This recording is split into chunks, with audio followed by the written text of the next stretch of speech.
Yeah. Got their cap on. This one's a little more warmer, I guess. This is an old ass cap. Fucking around. Playing. Honestly, one of my favorite game. I love this game a lot.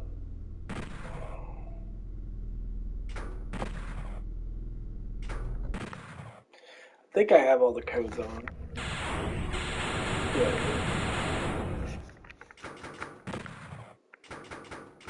Let's go back to the beginning. Nose. Okay.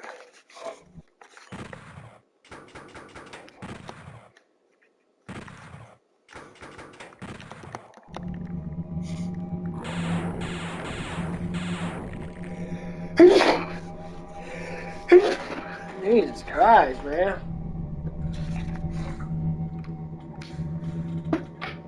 Oh, man. That was like, dude, like playing this on PlayStation. Screen's a little bit bigger, though. Imagine playing these games on a big ass screen TV like this. Yeah, it's fucking ridiculous.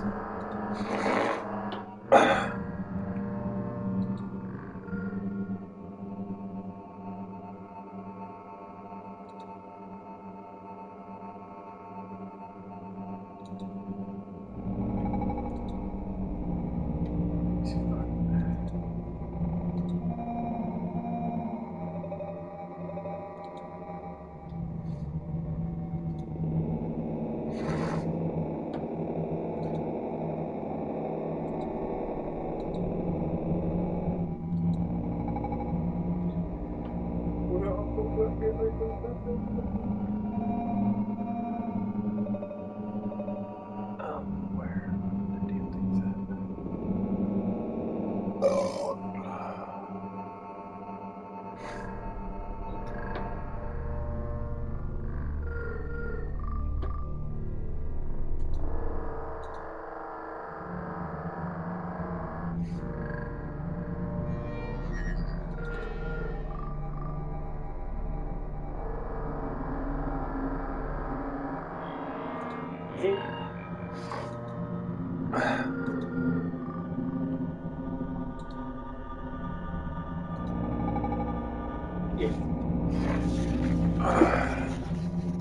Yeah, this looks a lot better on bigger TV.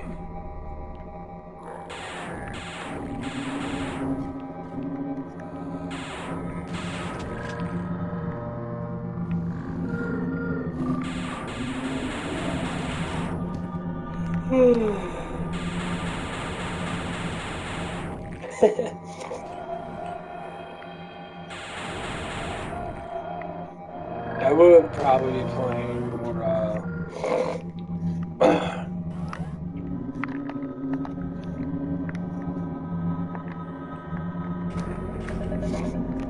Age of Empires. I used to love Age of Empires.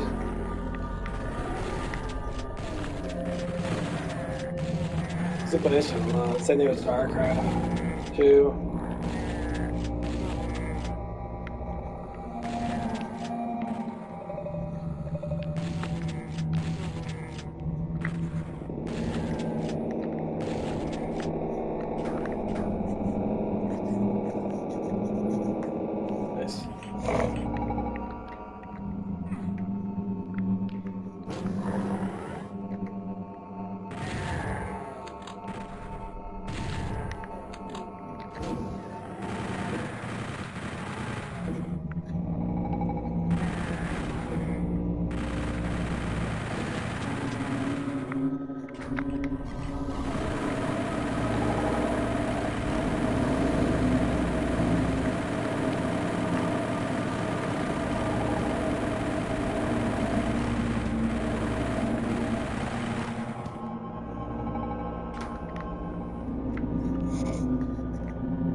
What to talk about today?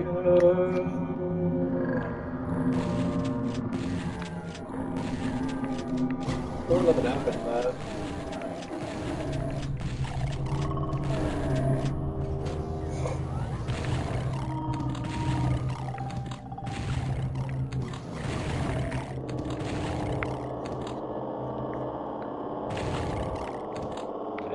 does look a little bit better on PS5.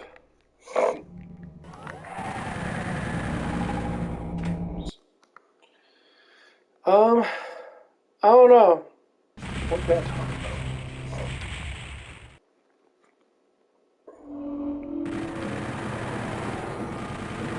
Everything's been going good at work so far. That finally getting used to everybody, which is really good.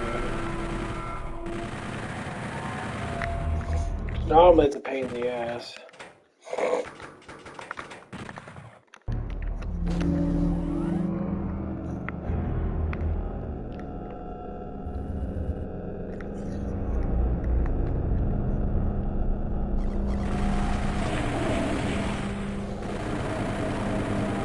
Yeah, normally, I go from job to job to job to job, and I always have people that just don't like me. Like, it just blows my mind. Like the other job I had was White Castles, and I really enjoyed it. I really enjoyed White Castles a lot. I had some open-minded people there and that, for the most part and that, and like,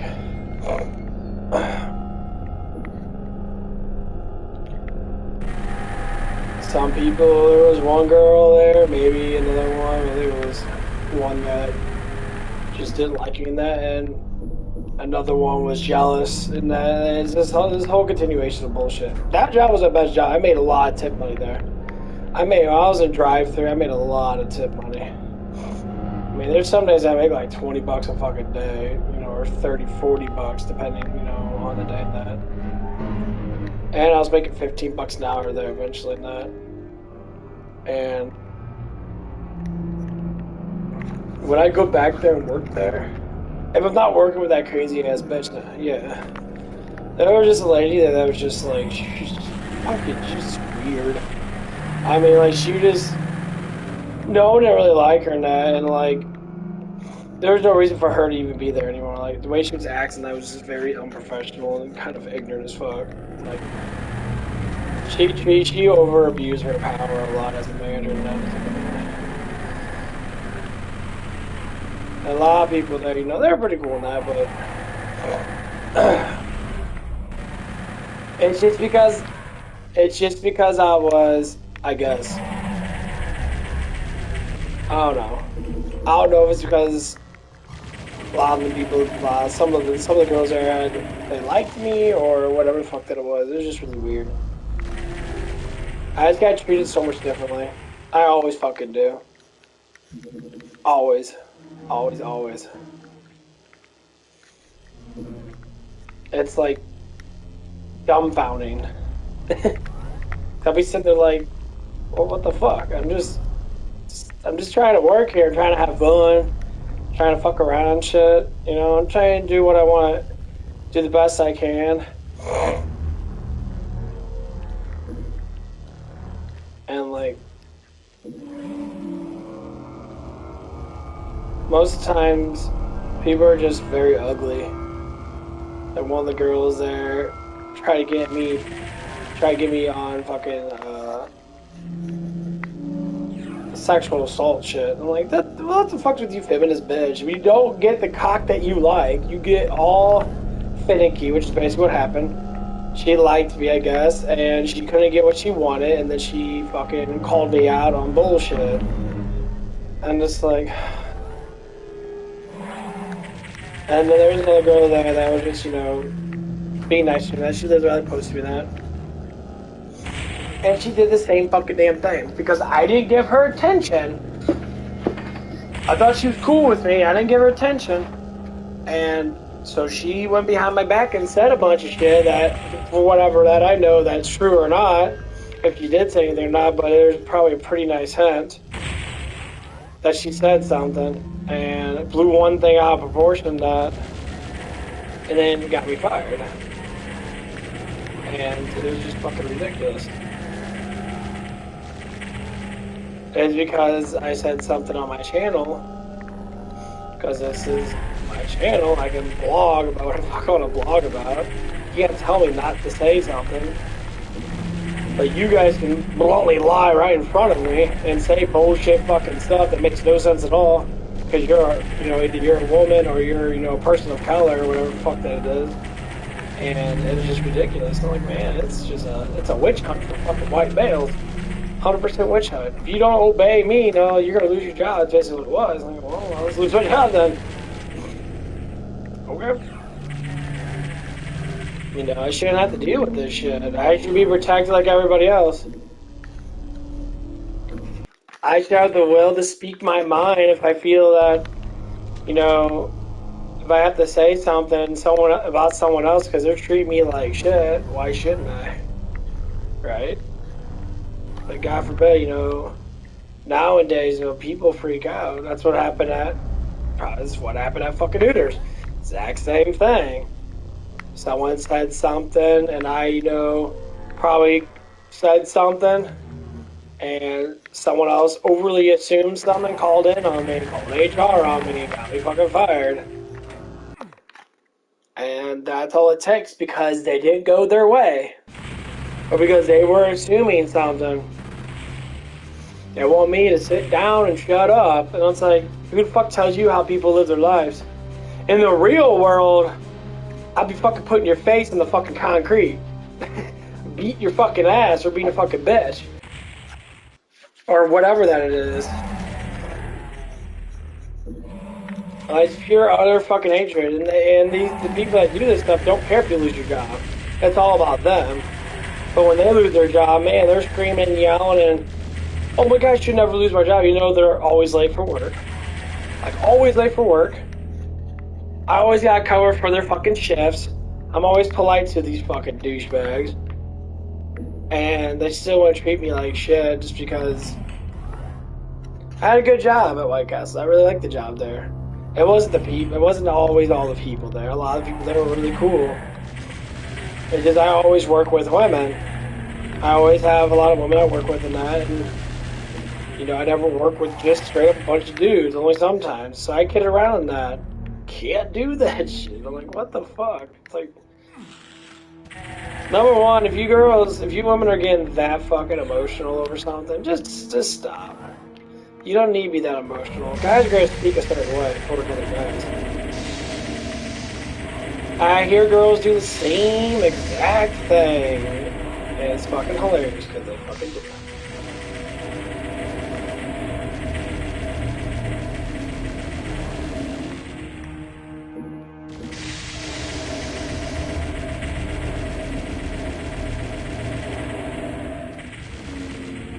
They do. So, I mean, but you always want to bite the head off of you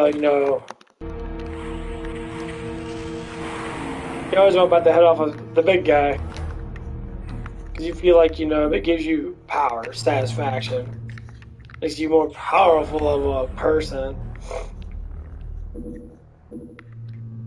Some people say, why would you want to lose his job over that? That's fucking trashy. So that's what happened at Hooters. My livelihood was at stake. All because I wasn't like every other stupid fucking prick guy there, which a lot of them were fucking perverts anyway. And it's just like, are you kidding me? Like, I made decent money in that. I came to work on time. I did my job. I went home. I still get fucking criticized because I talk. Because I'm slightly flirtatious? What the fuck? I'm a man. I'm supposed to be flirtatious. Why? I can't flirt? I can't, well, if someone says something, and I was like, well, then say something then. Don't sit there with your motherfucking foot, with your foot in your fucking damn mouth. If you say something, I just won't talk to you. It's pretty common sense for the most part.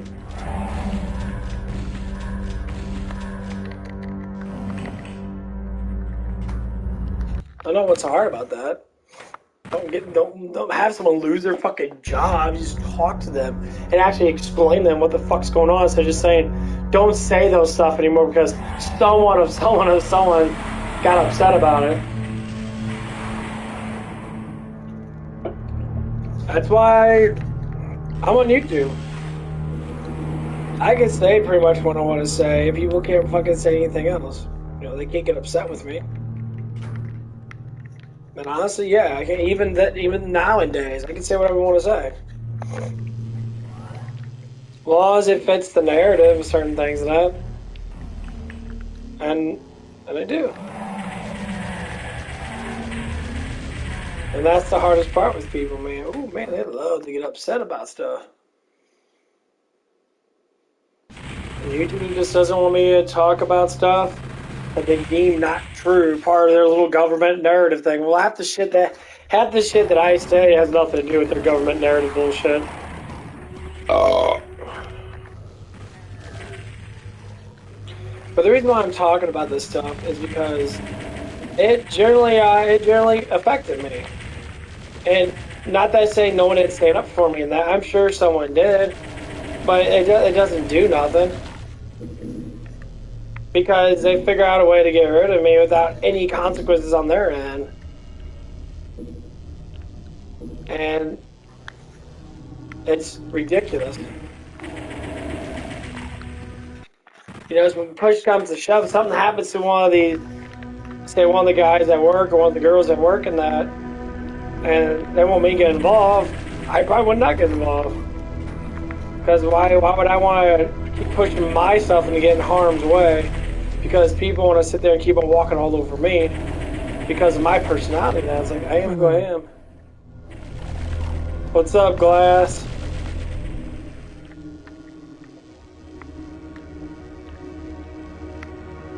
I mean, I got fucking a little bit of emotions. I still feel a little bit.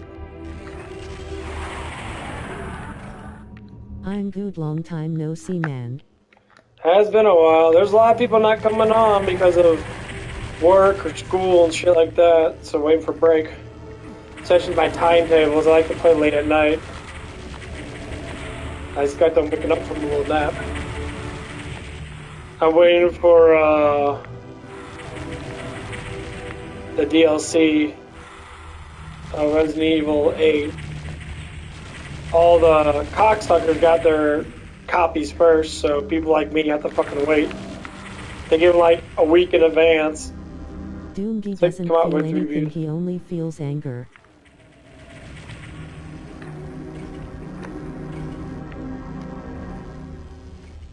Yeah. Well, I mean, yeah. Honestly, anger is probably one of the only things that are heavy enough to be felt. Besides love, but love even still doesn't overcompensate anger.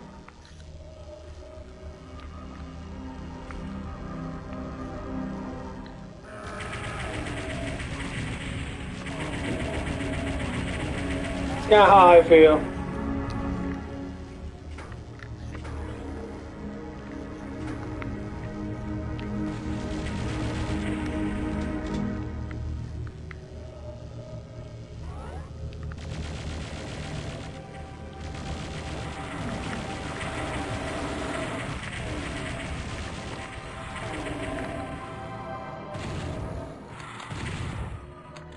I'm kind of happy they didn't fuck this you game feel up. like Doomgy waiting for Resident Evil?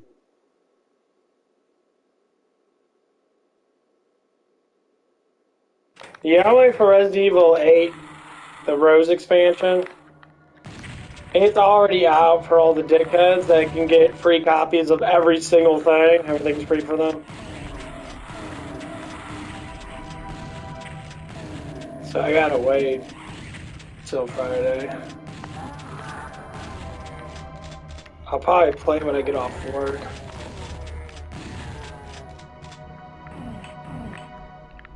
I don't think it's...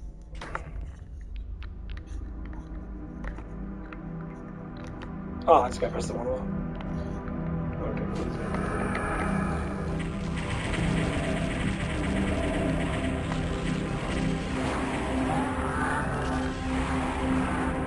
Okay. I get all of it. Whoops. Oh, it doesn't matter. I didn't see that one. Ah, I didn't get it all. Run!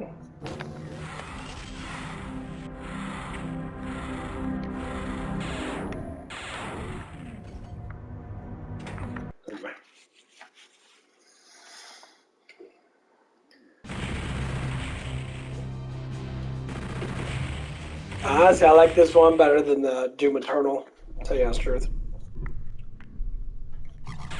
I think this is by far probably one of the best Dooms ever. Doom Eternal is too much of heaviness on God and shit, which is fine, but like, it doesn't seem as scary. Like, it's not as dark and Doom-ish. Like, this one, you know that the guy's just a Marine.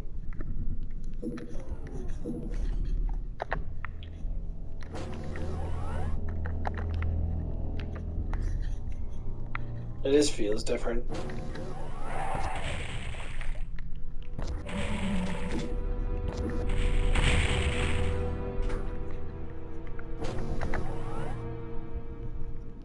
If you want scary Doom, play Doom 3. Doom 3 is not scary. Doom 3 is stupid. I fucking hate Doom 3.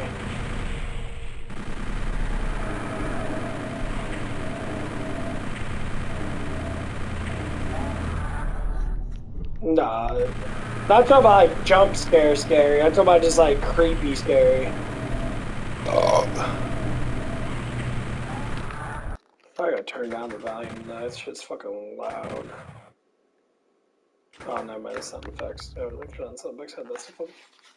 This sound effects is getting fucking loud as hell. I was like listening to music. Turn up a little bit.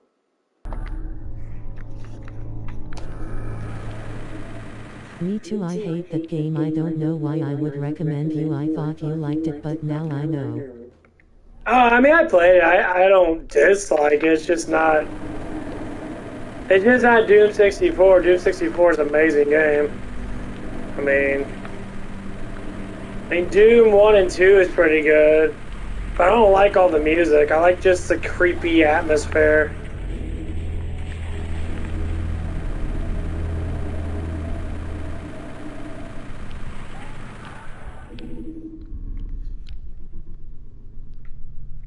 It's like just like hearing the monsters in the background. That is really enjoyable. As a person who loves lore like myself, Doom Eternal is the best. Well, lure-wise, yeah.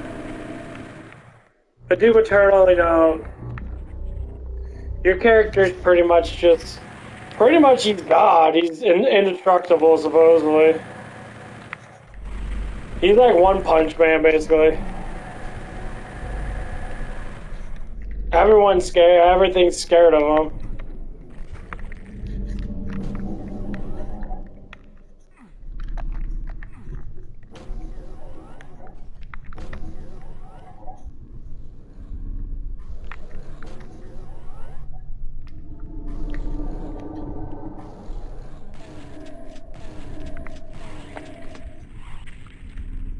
Doom Slayer isn't indestructible. You throw him off a cliff, he's done for. Well, on the lure and that, with him and that, he's supposed to be pretty much indestructible. Not in the game. I mean, you gotta die in the game.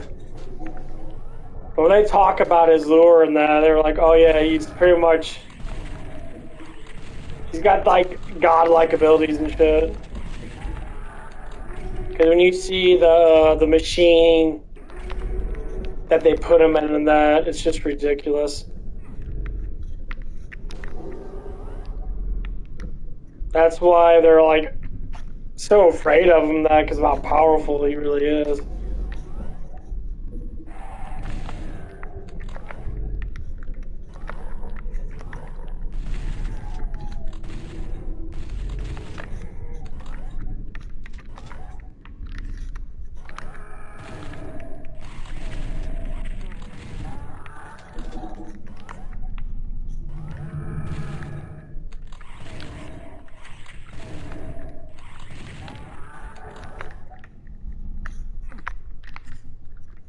Yeah, but this will always be my go-to Doom. I like Doom Eternal.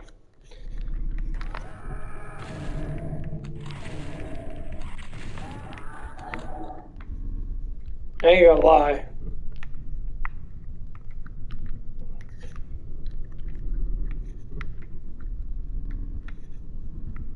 Everything in Doom Eternal is like super-powered. Everything is massive and overgrown. Yeah, Doom Eternal is basically like you're not in hell anymore. Hell comes to you. And that's what it is.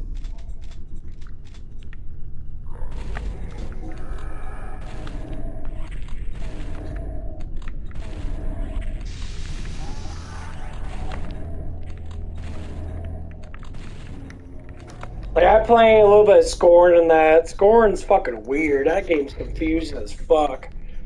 I don't even know what the fuck that game's even about, honestly. It gives you no, like, subtexts or anything. It gives you nothing to work with.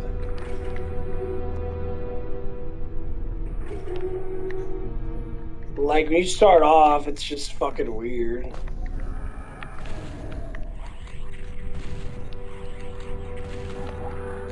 I mean, it's gory as fuck, but, like...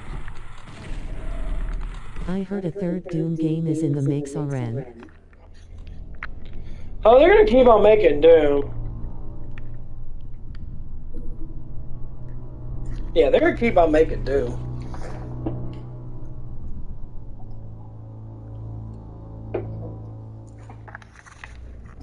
I mean, if they make it old-fashioned like this...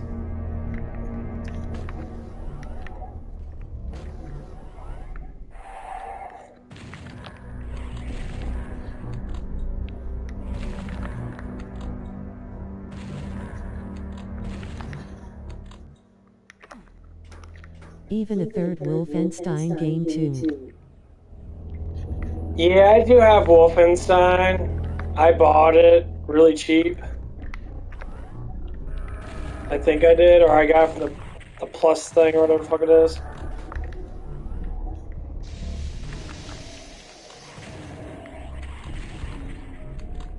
I still like Doom. Doom's probably one of the better ones. I like the demon mythology shit.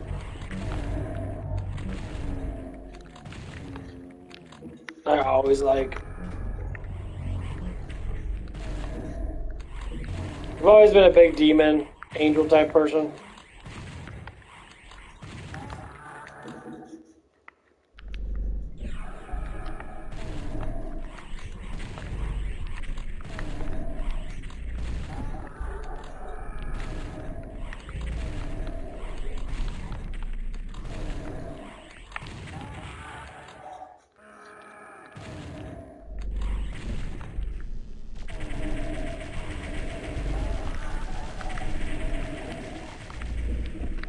I mean, I like Duke Nukem too, because I have Duke Nukem 64 or the 20th anniversary of it, but they fucked it up. They changed the whole entire game, and they made new levels in that, but like,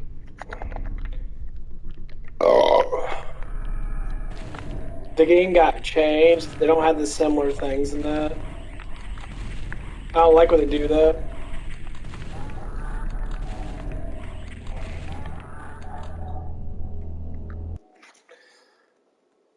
But yeah, this is definitely still my go-to game.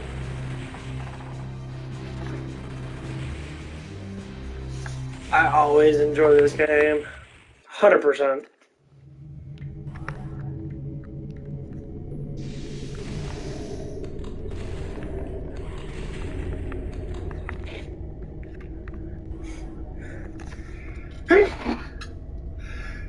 Holy fuck! It's kind of like my, it's like my resting zone. Imagine if they mixed Doom 3 and Scorn together. I mean, Scorn I thought was a... I thought Scorn would be more like, just like Doom and that, but that's not. It's fucking weird. Like, the first... Like, it's supposedly a 5-hour long game. And thank you. And, it's confusing as fuck. Like, when you have to play a game and have, like, a walkthrough on your side of your game, because there's no map, at least that I know of. And it's just, like, it's really fucking annoying. Because there's no context in that game. It doesn't have no waypoints. It's just, like, yeah, there might not be any waypoints in Doom, but you still got a map that you can go to figure out shit.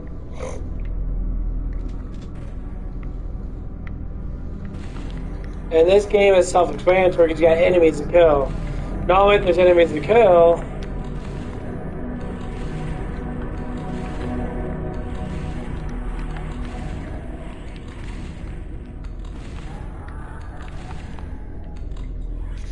it normally makes it pretty easy. Because you got enemies to kill, then you know where you're going now. You're like, oh yeah, I could probably go this way and that. What's that? That's the wrong thing. Where's that map at? Yeah, you turn on the map. See, it just shows all the enemies in that. See?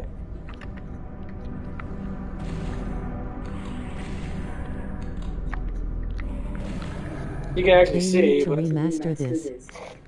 I mean, the graphics still look really fucking good, honestly. I ain't gonna lie. I mean, they can pixelate it a little bit better than that. But I don't want them to change anything. I want them to leave it like it is. I don't want all that fucking music and shit. I don't care for all that. The music is pretty cool and that, but like from Doom Eternal.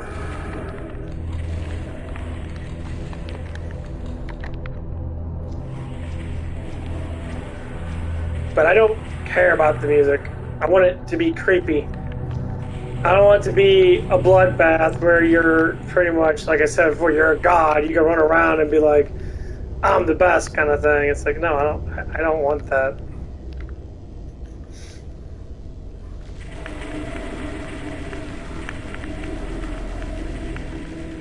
Games back then were made fucking better. Games nowadays are made like fucking shit. You know, there's some games that are made you don't even hear about.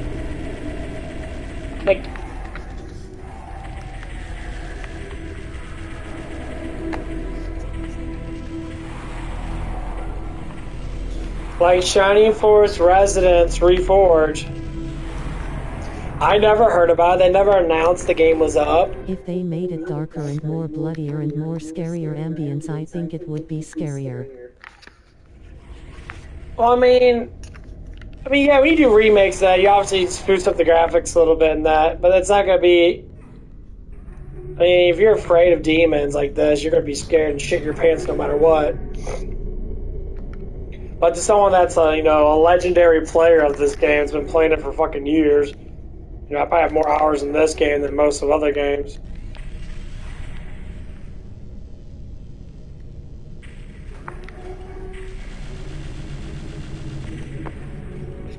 So, and the game's long as fuck. And these levels take about, 5 or 6 minutes to beat. Depends on how you cheese it.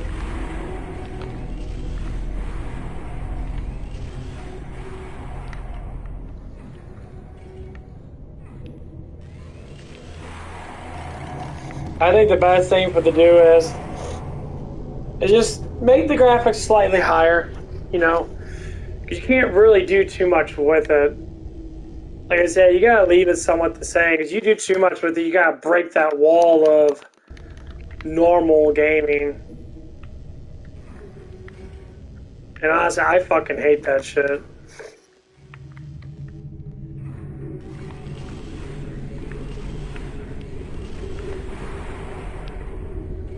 I never liked that.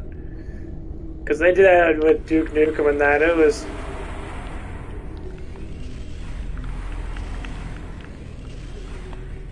It felt like shit, because it's like, it wasn't the same. Like, I did Duke Nukem 64, right at my 64 down here. I think I have Doom 64. I know I got Duke Nukem. I haven't even fucking touched this damn thing in a long ass time. I still got the remote control and stuff in that, but yeah. I still got my original Duke Nukem. Still got it. Duke Nukem 64.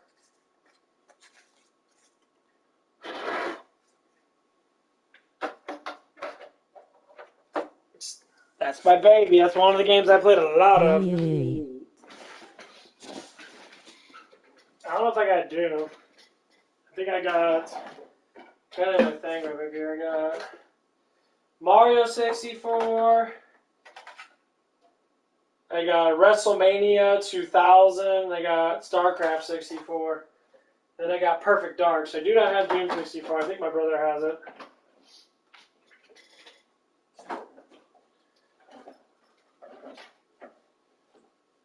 But honestly, if I can collect all that stuff in that, that'd be fucking amazing. I would love to collect all that stuff.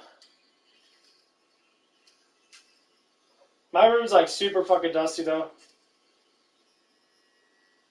I gotta go back and like de-dust the whole entire room and shit. It takes such a long time to do. It's the most annoying thing ever. Because all my electronics are right next to each other now.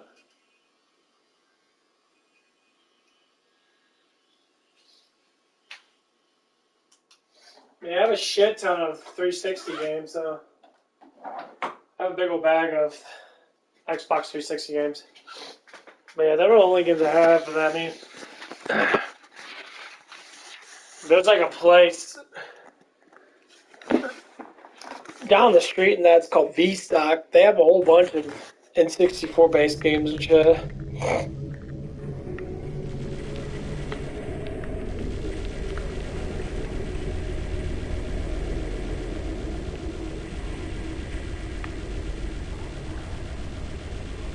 And there's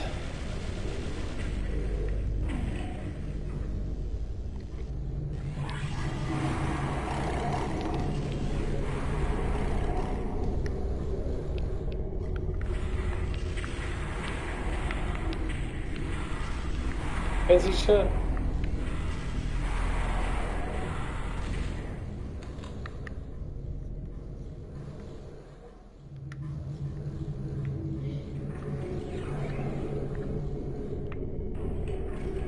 Whee!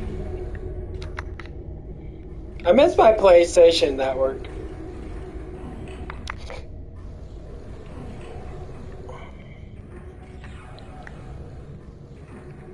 I miss the freaking following system.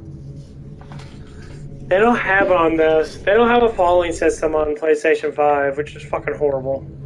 I can see why this is scary. This is very creepy. Yeah, it's the music. It's like the sound effects.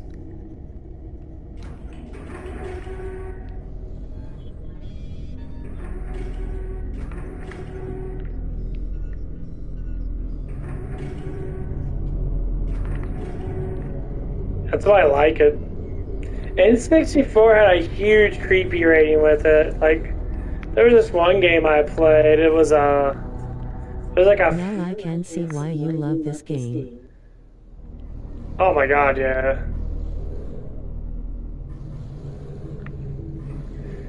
But yeah, there was this one game. It was like a zombie demon killing game. You play with like 4 characters, like Golden Axe. You run around and you just beat up zombies. Had creepy ass music in that. It was very creepy music.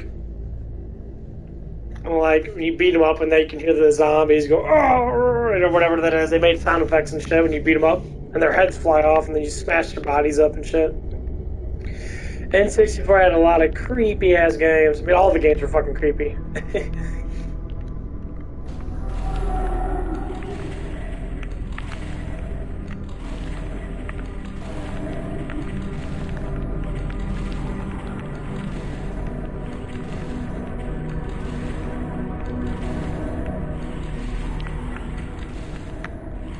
Well, it's atmospheric. So when people don't get games that have good atmosphere, and they'll say that they probably have like good gameplay, the music's like average, like it makes you get excited about when you get in a battle and that.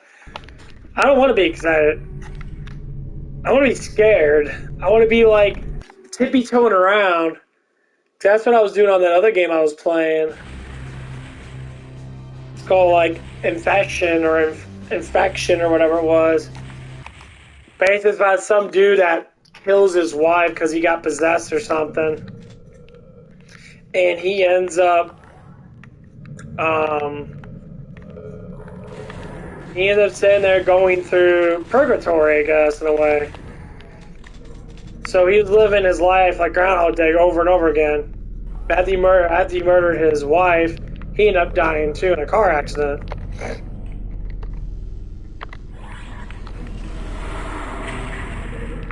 And like he had to go through, like I said, I guess it's like purgatory, and it was scary. You know, you can hear like moving doors. The atmosphere was good. It was a Kickstarter game. The atmosphere was there. I might actually get on it. Maybe. I enjoy this game a hell of a lot better than that. That game's kind of just a walkthrough scenario bullshit.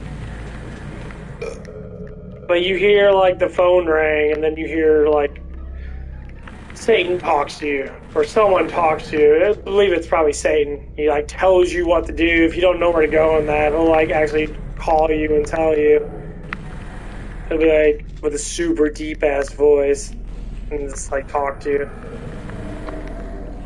Like, don't go that way, no, look for this, look for that. And like there's not really a lot of music, it's just sound effects. And you'll hear your wife in the background that. Never listen to anything what a demon says to you, ignore them. Well, I mean, it's part of the game. You're already going to hell. You're already dead. That's basically what it was. The character was already dead. The devil was basically giving him a chance to alleviate his wife's soul because he killed her.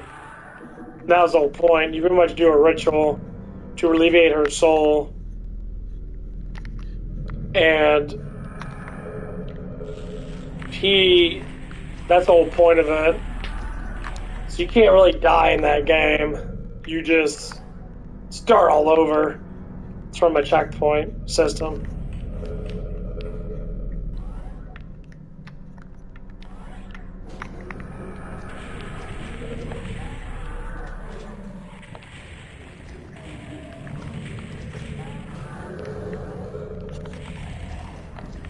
But it's pretty creepy though. When I first playing that, no, I was a little frightened when I first playing that because I didn't know what to imagine. That's what I want to feel like. I want to feel like I'm on my toes. Of course, if I'm playing it with people, it's a little bit more different. Because if I'm playing with a chat, obviously I won't be as scared because people are watching. But by myself, you know, it gets pretty creepy.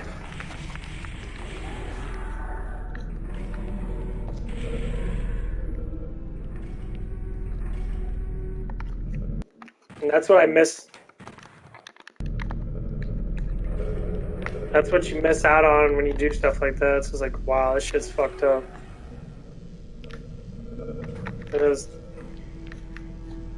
When she comes after you and that, she like creeps around the house. And when she sees you and that, she just like, she like yells and like, if you look at her, she'll like move her body in a very fucked up way. And like she'll scream and then she'll like float towards you and shit. They gave her some nice tits though, I gotta say. Her boobs look great. They did a really good job on her boobs, which made it kinda fun. Like, oh, okay, you got some nice tits on you, that's good. Okay. No, I need to go this way. No, fuck her.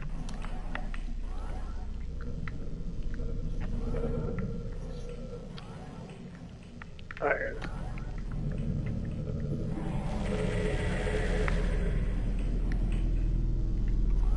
And like, it made it kind of cool. You're all sitting there. She gets more uglier and uglier. At the end of it, she has like puke down her fucking, like, down her chest and that. And pretty much you go through a scenario. Stuff happens in your life and that. Your guy gets more and more possessed. He becomes a like raging alcoholic and that. And basically you live through his past story of why he became the way he did.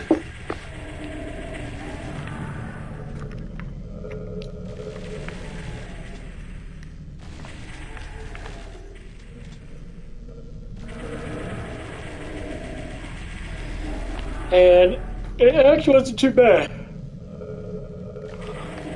First time playing it was a little freaky as fuck. I didn't know what the fuck to do. I got lost a lot. After playing through it a couple times and that, Got used to it.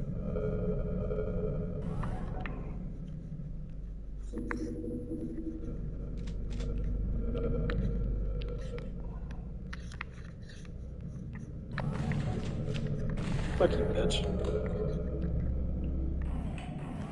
No need to.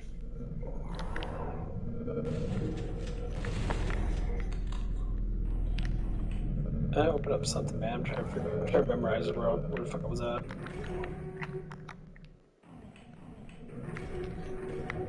I know you get the right key. That is on that side. Okay, so.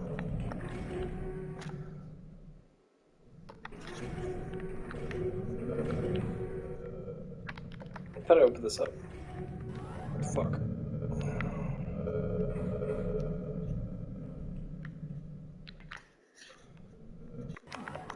I press everything.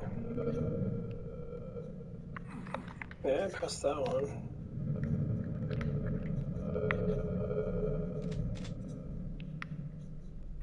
That one's pressed.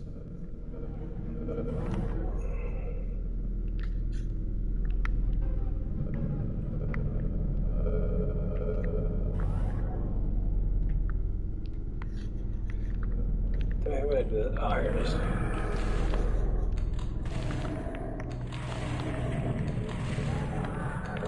Like the one guy I played, Madison. Madison was really good. Madison was pretty freaky because of the story in that. Hey, come on. I'll be right back. Got finished off with my glass of milk. Oh. But yeah, Madison was pretty fucked up. You never seen me play that.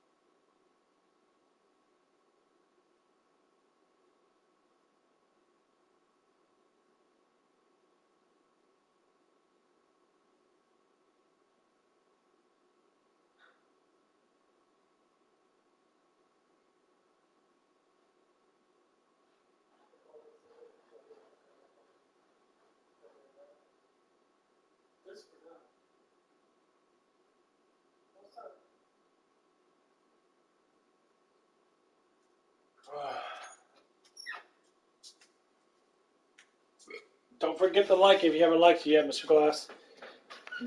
Oh, man.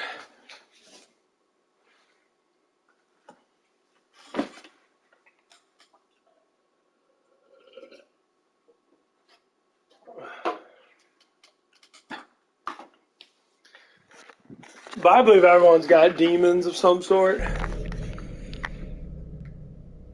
If they're going to talk about demons now, I think we all got little demons and angels and that.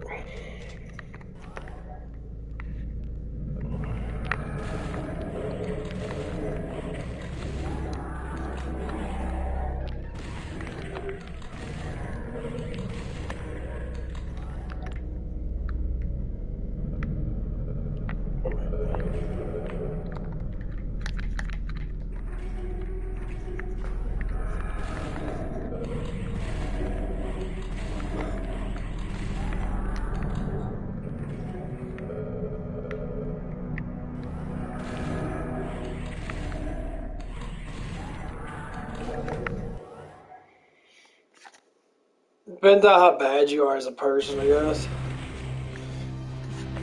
Like, the biggest thing I like to talk about, I talk about it a lot, especially.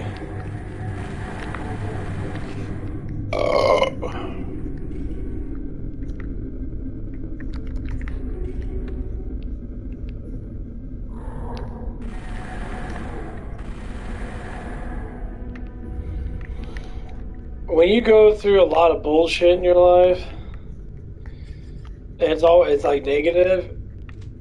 The way you resonate is what brings in negative influencers.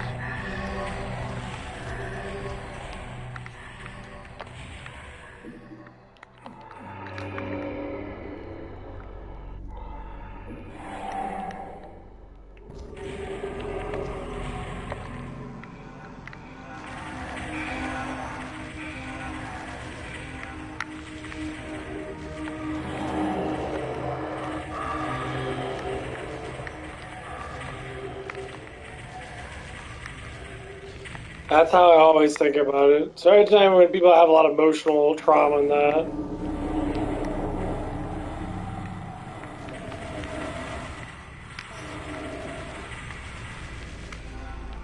you invite demons in. You invite that will in. I mean, knowing that demons can't really just come into our world, they can still feed, supposedly, off of our negative emotions. Truth about when you're a really happy person, you never feel much of anything of badness. Which means I don't feel a lot of badness. You know, I don't feel much of anything. I accept happiness for what it is. But when you don't accept happiness for what it is, it turns your life completely different. It's like when you become enlightened, supposedly.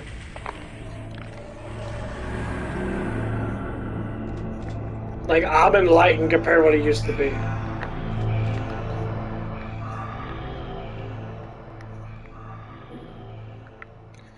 You know, I used to really hate myself a lot. Because I didn't know what I wanted to do with my life. And knowing I didn't know what to do with my life, I created a big, huge, like, negative cloud around me. And it created, you know, its negative cloud. And all of a sudden, I was just super negative about myself. And I always thinking that, oh, I could always help people to fix my negativities by helping people. And now it's just quite the opposite, actually. It's all about helping myself. Because now I know the true nature of humanity is to worry about your success and then worry about others.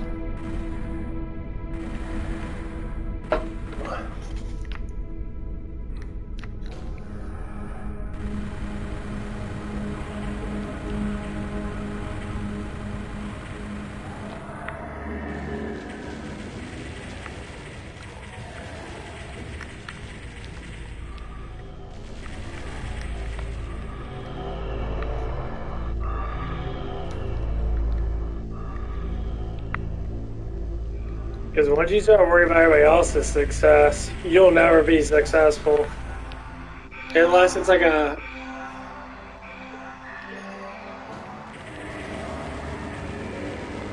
Unless it's like a measuring type thing for like confidence.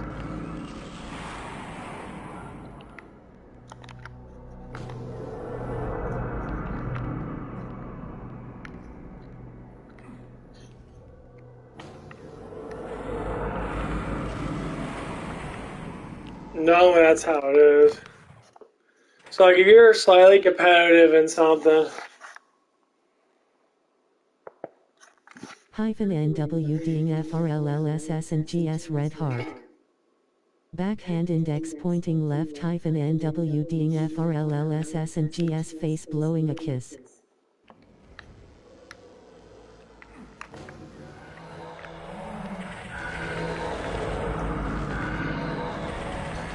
because like if you don't have a partner in that, succession's all about you.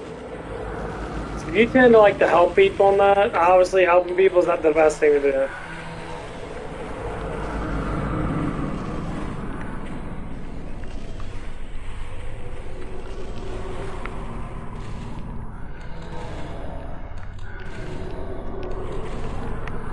Because a lot of people take help for granted. I mean, I have people back then always asking me for money and shit. Like one of them, you know, I thought she had her life together. She started talking to me and that.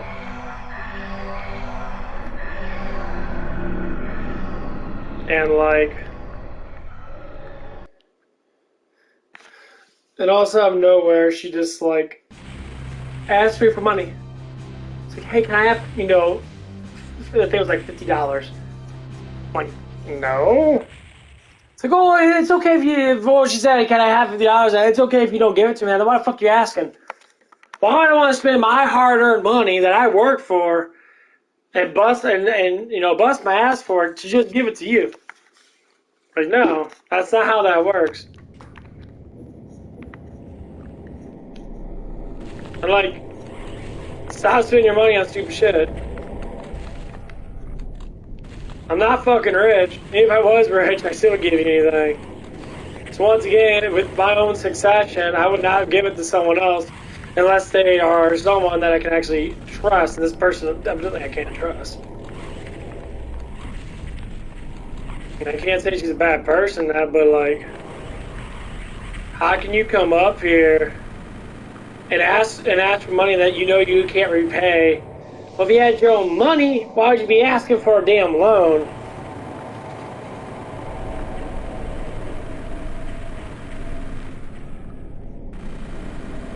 I mean, most people lose their jobs over because they don't want to fucking work because they're scared. They're scared of fucking everybody.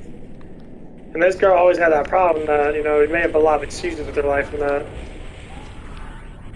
It got pretty bad, you know, she had massive issues. I mean, you talk to her about what she needs to do in life, man, she was a lefty, basically. She was screaming, shout, super fucking emotional and that. Had massive issues and that, you know, and like, because her family's a piece of shit. Like, okay, she's looking for a way out. I'm like, okay, well, just get a job. I don't know what to say. Getting a job and getting out of the house, you're always more...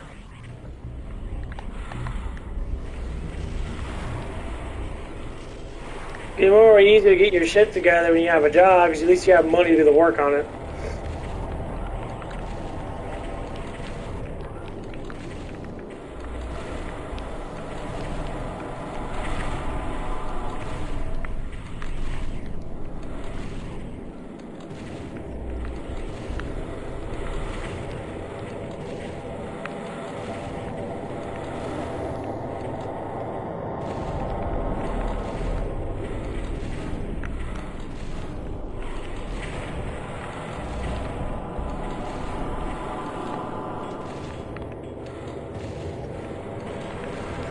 This game's so cool. But yeah, I talked about it with, you know, before that, you know, I'm like, I know it's difficult, you know. Nothing's ever not difficult, especially when you're not, you know, have the confidence to do it. To me, I had a lot of confidence when I was in my younger 20s. I wish I was the way I was now. You know, lifting weights and that, becoming a man, that, understanding people and that.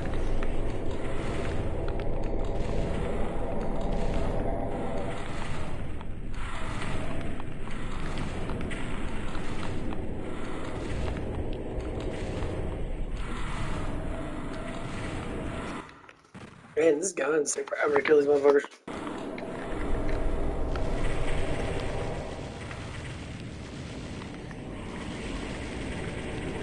These guns are great. You gotta fuck I reload them.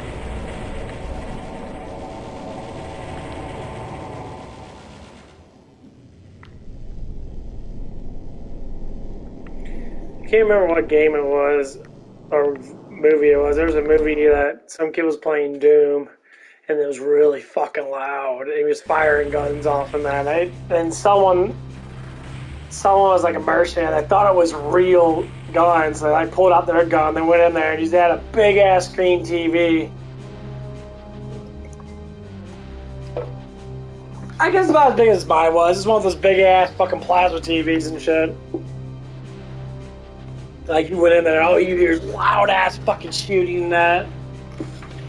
Super fucking loud ass shooting. Yeah, the plasma go, you hear, it freaked the fucking guy out. He was playing Doom 64 and I like, damn. That shit was awesome, man. I like Doom. Let me just look at that chainsaw right now.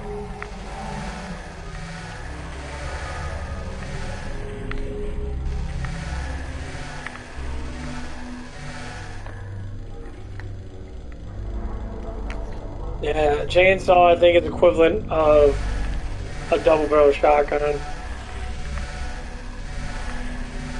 Or shotgun.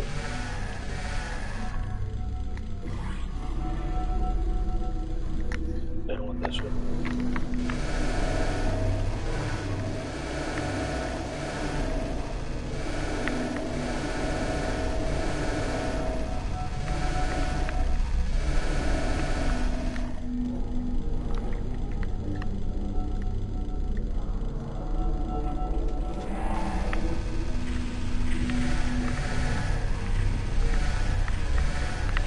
Chop your balls off.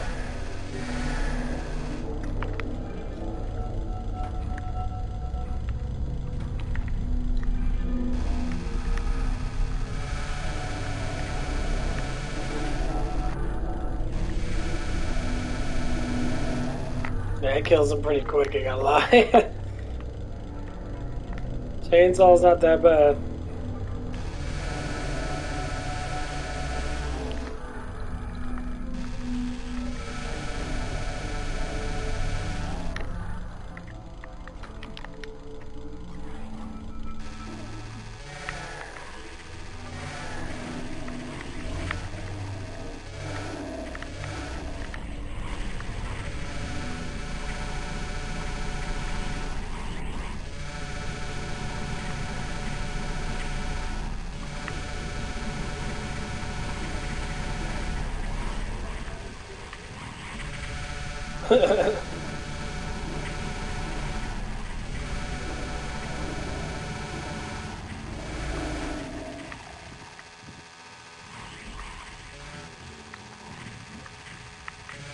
You're a fat ass.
Yeah, the BFG is fucking amazing. Sorry, I just got really quiet and that's focusing a little bit.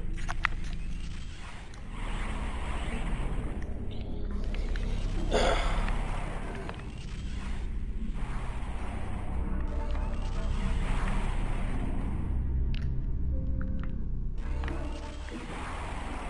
only problem with this game is you don't get a lot of energy cells. So if you're playing on a really hard difficulty without cheating, that's really fucking difficult. Like you would have to probably use a chainsaw a lot and kill all the little guys with it. Like figure out strategies how to dodge and shit. Most times little guys die pretty quick.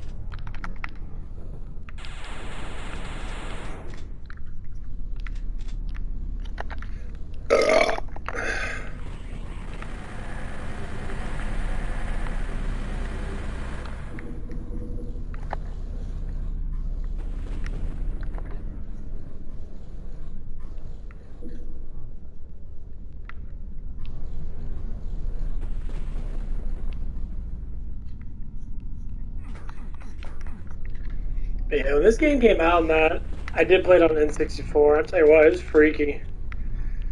Because most times you're playing in a dark room, and the music, it's rather loud. But I tend not to have it super loud because, at least for myself, oh, they're killing each other.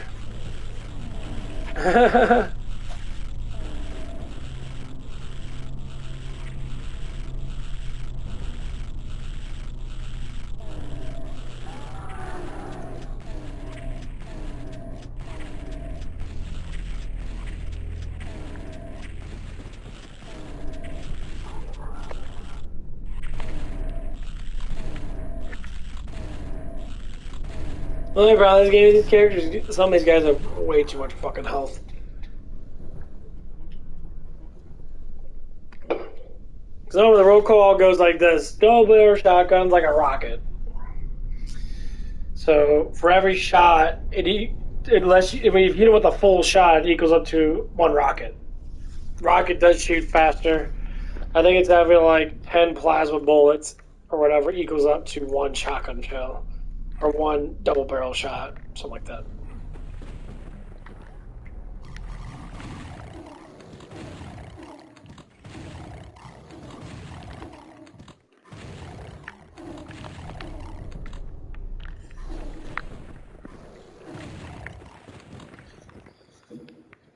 Okay, oh my gosh, what are you guys doing?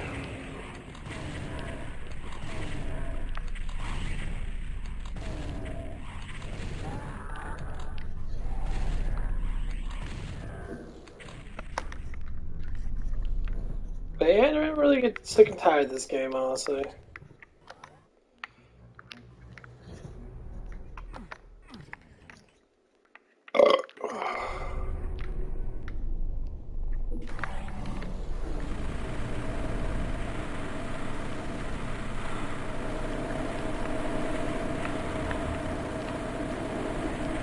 I mean, playing on my PC or playing on my PlayStation. I prefer playing on my PlayStation.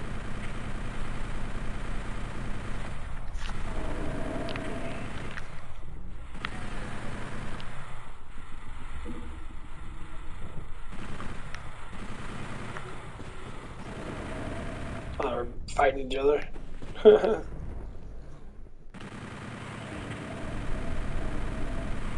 It takes 30 bullets or something like that.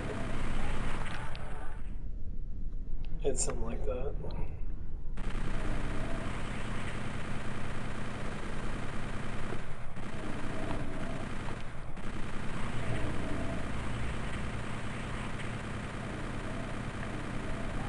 Well, I guess it takes more than 30.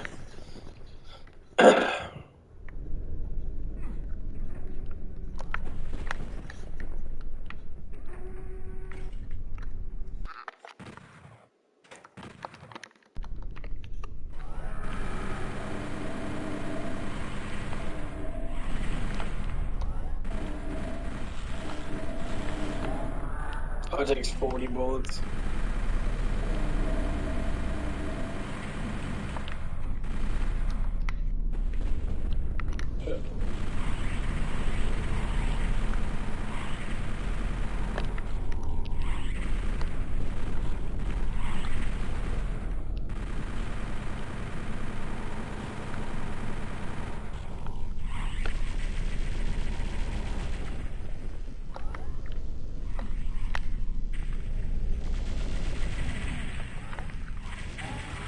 Put my bench.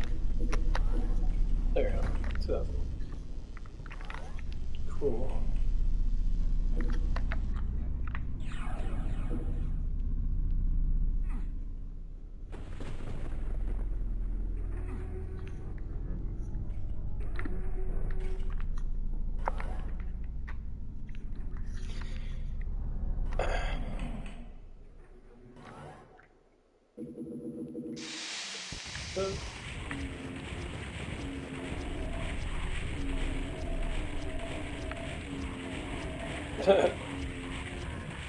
Love this shit.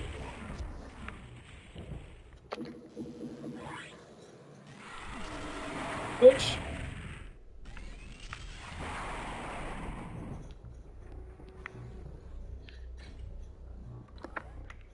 But yeah, I got work later today.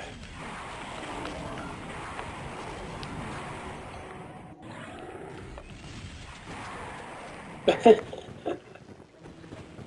little bit of overkill there, but hey, it works. Oh, got my hair hang out. I am really thinking about cutting my hair. I haven't decided yet. But I would have to say, it's definitely really annoying. If you was I could put in a ponytail on that, which I can. Like put in a ponytail. I just hate having that ponytail. I like when it hangs. Because I have the colic right there and my hair like hangs on one side. I always like that. I might just cut it off on later.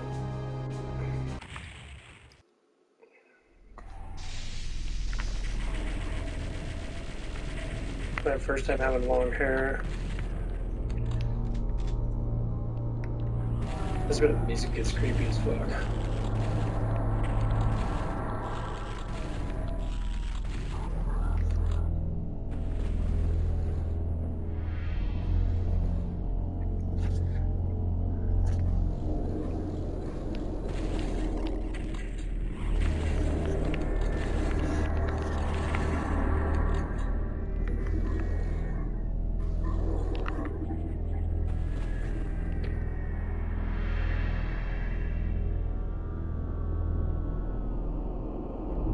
See, you don't need a lot of music.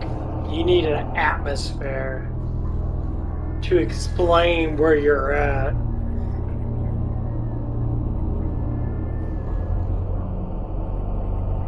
Let's listen to that. Let's listen to that. It's utterly astounding. And you hear like the lightning flash in the background, thunder and shit up above.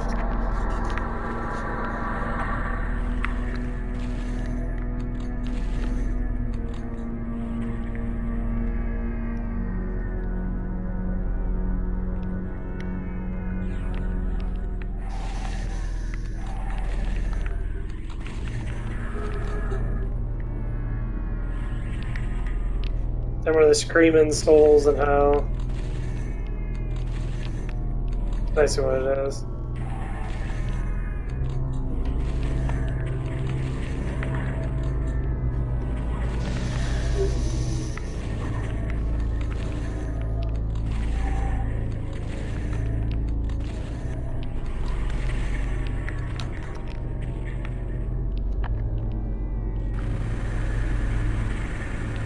Yeah, they really explained it in pretty detail when you were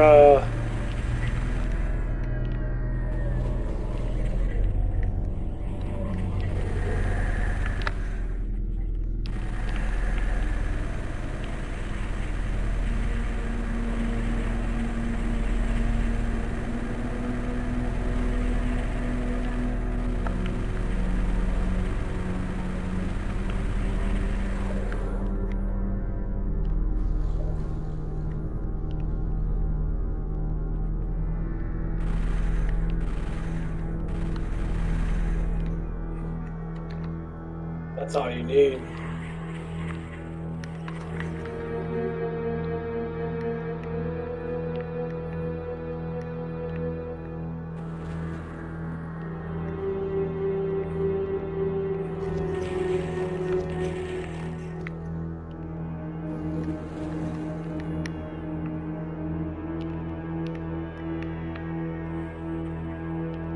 It's fucking astounding.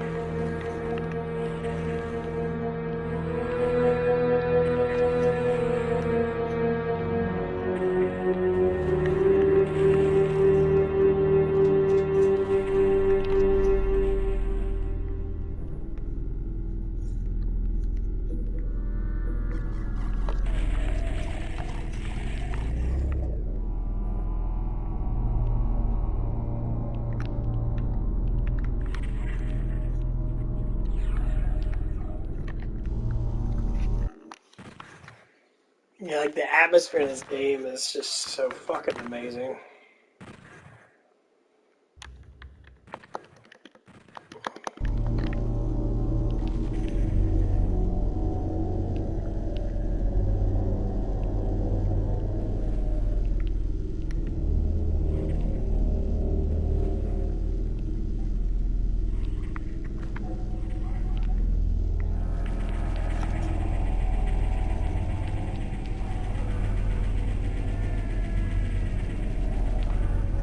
It always intrigues my mind so much when I play these games.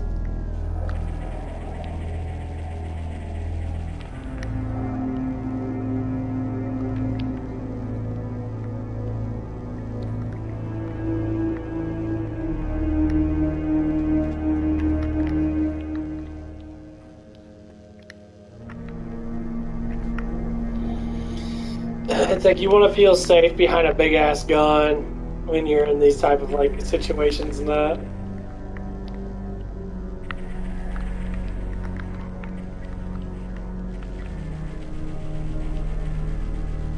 This level's always been one of the creepiest levels.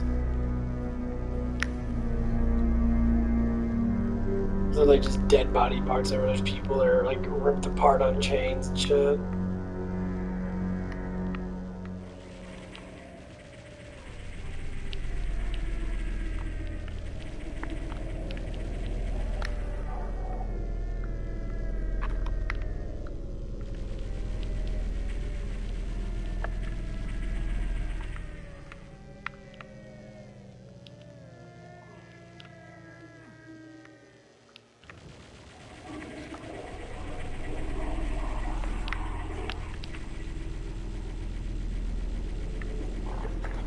You know, like imagine if someone never got a new console and all they played was N64 games.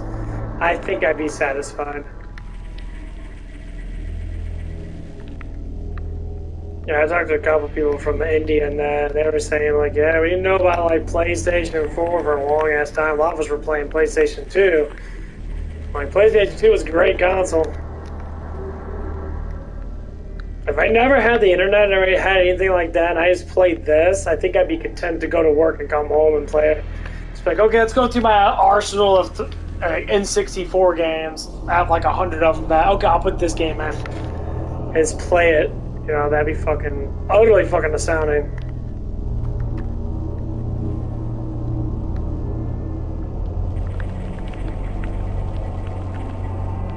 Because back then, playing games was just playing a game. You play one game, you normally play for days. You get home from work or school, and they just pop it in. And you're like, oh, let's go kill some demons. So you get Doom on. Oh, we're killing demons now. You know, it feels amazing. This part sucks. Yeah, this part sucks.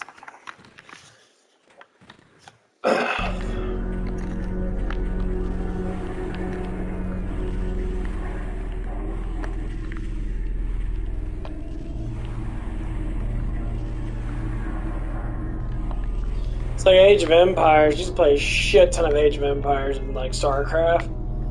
Especially StarCraft in 64. I used to play a lot with my friend.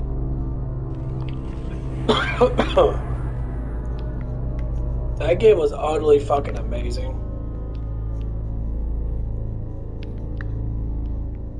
StarCraft 2 is a lot better, but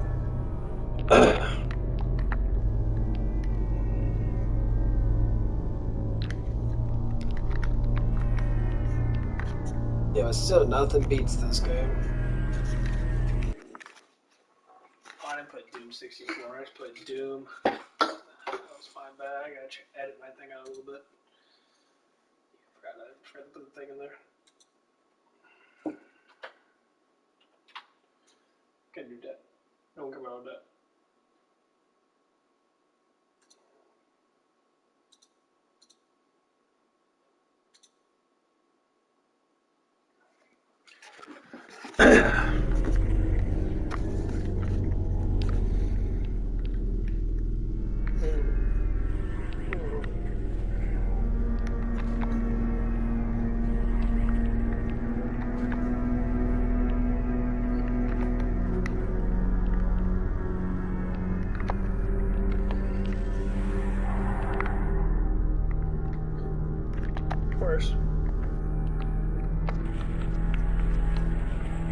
God, that shit's so creepy.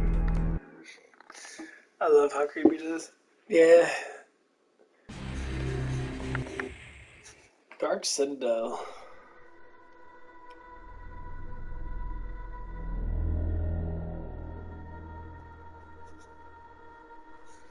Okay. I don't think it was like that. Just a minute. Okay, anyway. Okay, well, I'm gonna make me some food because I need some food.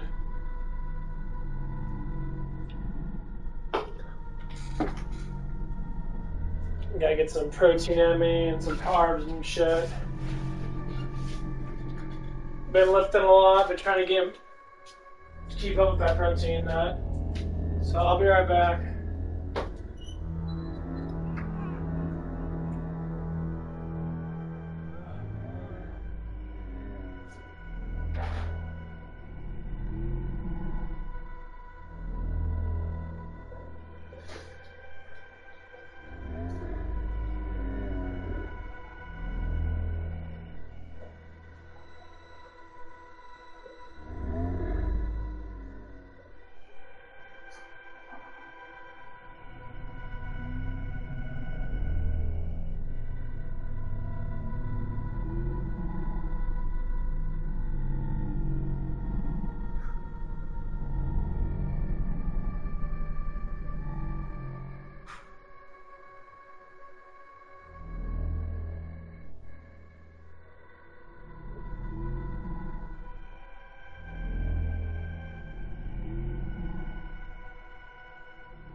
sex with your daughter. Try to have sex. Okay, back. Sorry about that. I'll be like the creepy ass atmosphere of this game. And make me a big old bowl of shit. Call it shit. I came back at good times. Don't forget to subscribe or like. I make my bowl of stuff. Oh. I make big, gigantic helpings of things. Makes it a lot easier. Another one came on. I was just fucking on. It's like, don't forget to like and sub. Yeah, I'm sub. Try to get these subs at the 250 for the end of the year. I want to get up to 1,000, hopefully. Hopefully by the end of next year. That's my goal. You have questions about anything at all, especially about political stuff or the economy and stuff like that? I got a lot of answers. We have a very good discussion about things. And yes, I'm going to be playing the new DLC of Resident Evil 8 when it does pop. I wish I could play it now, like all the rest of these other motherfuckers. Because they all get like a week in advance. They got, was it on Monday they got their copy in that. Because they're all sponsored by Sony and shit.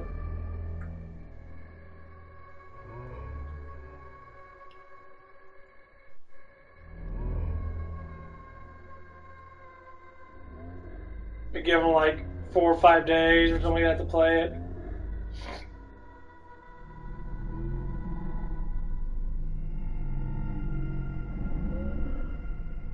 I wish I could get free games like that. It's give you a free fucking copy and shit. I gotta pay for my shit.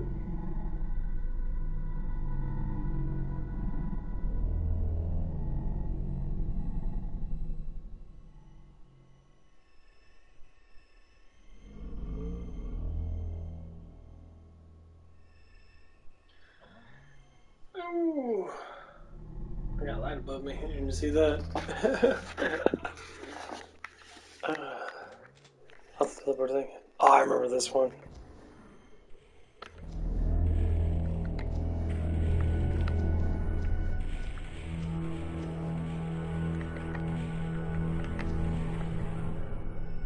I like get my energy back up, man. My energy's been all over the fucking damn place.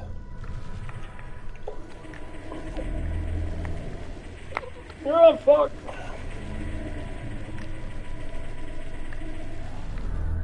I might get off and watch some Toyko. I'm at the Toyko is a super cool ass kind of Dragon Ball Z parody anime. It's really fucking good, actually. If you've never seen it, go on Crunchyroll or Hulu. I think Hulu has the English version of it.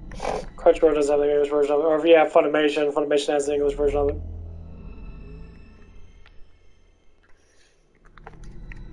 I think I'm gonna do that right now. So I'm gonna pause this and go on mute. If I see anyone come in chat, then I'll do that.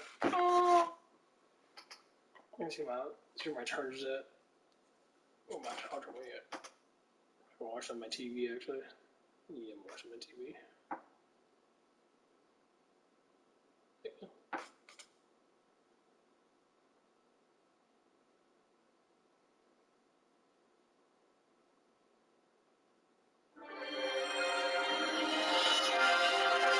I don't know which one this is. Hold on, let me get on my TV. Shouldn't cut off my stream, I don't think so. No, it doesn't. Okay.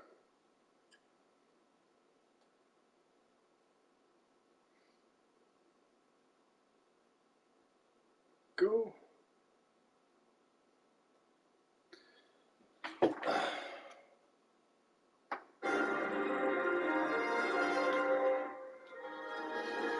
Okay, I'm muting my mic right now. I'll see you guys in a little bit. I'll still be on the screen. If I see chat go off, then I'll vote. Well, announce.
Woo! That was a good meal.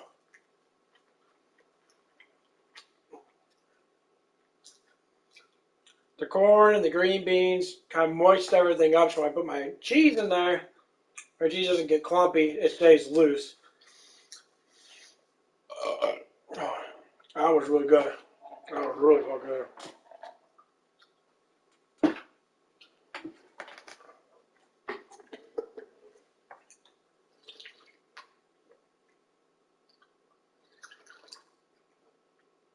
Oh.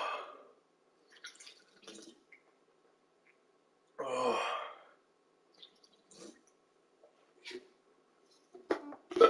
I give me another scoops of it. Wow, that fucking tastes hella good. Woo, that was some good shit. What's up? I'm just taking a little meal break. Watching some anime right now.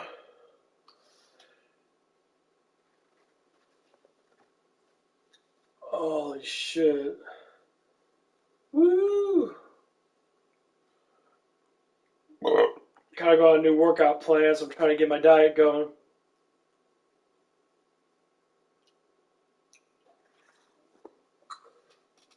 Oh.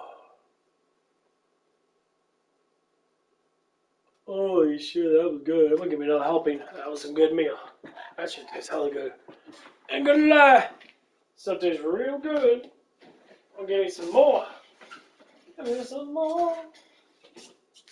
Oh, I'm having full. When it tastes good, you eat more.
Okay, I'm back.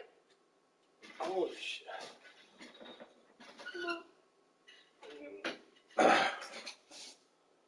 Yeah, there's gonna be quite a few people coming on that. Oh.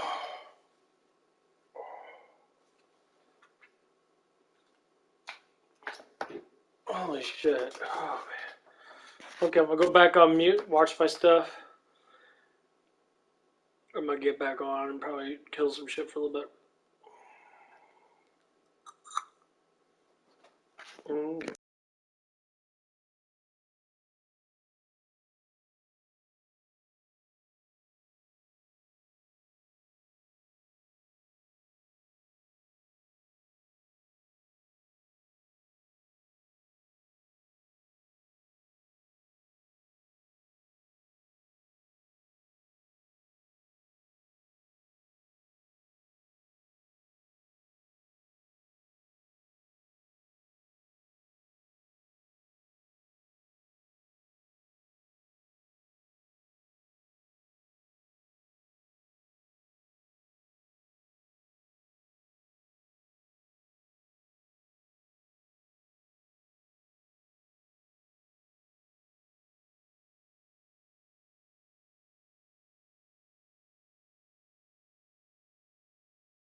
Okay, I'm gonna go back to my game.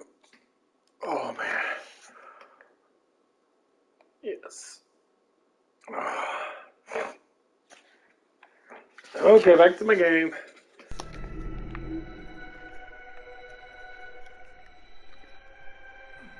I had finished my eating.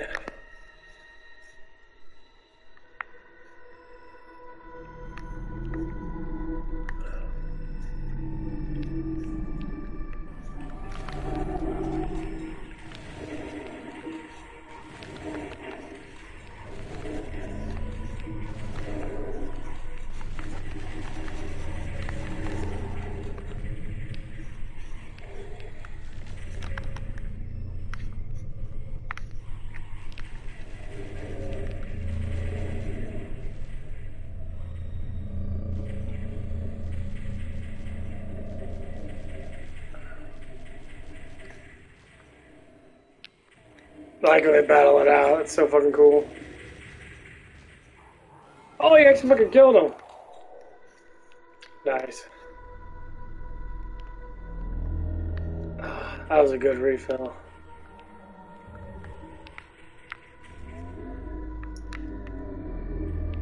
Might go get some more G Fuel. I might take a pre-workout.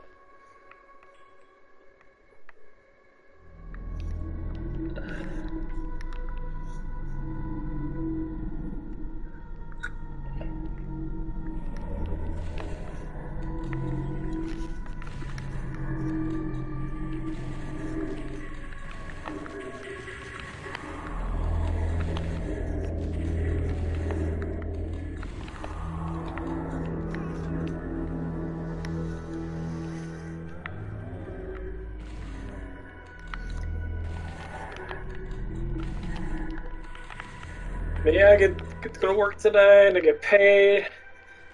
This is gonna be a good paycheck.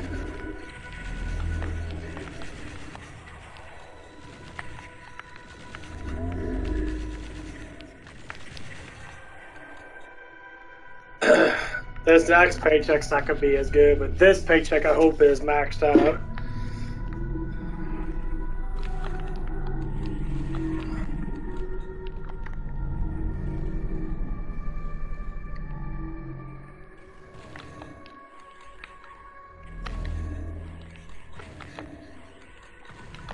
Yeah, I was playing some Killing Floor, but I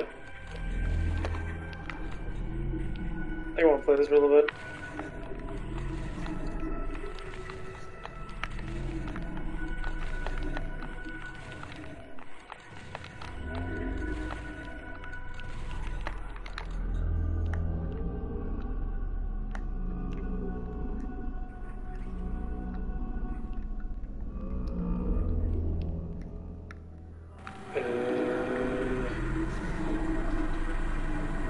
Killing Floor does sound pretty fun though.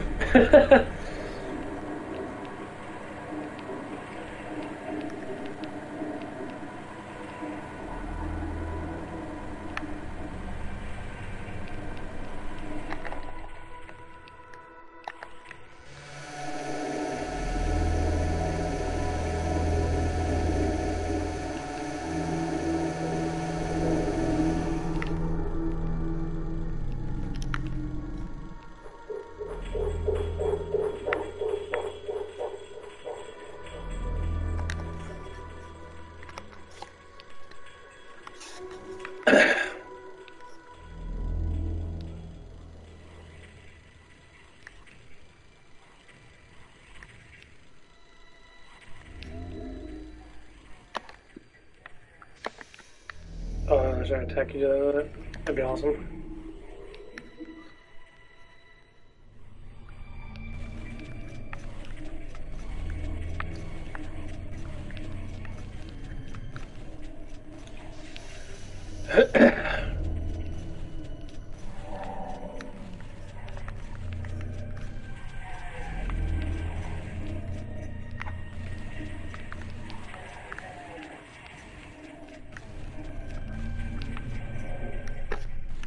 That's why I haven't played in a while now. I might actually be getting on some Killing Floor then. Fuck.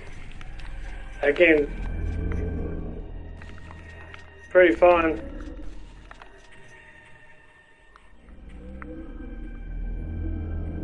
The vitamin B's kicking in.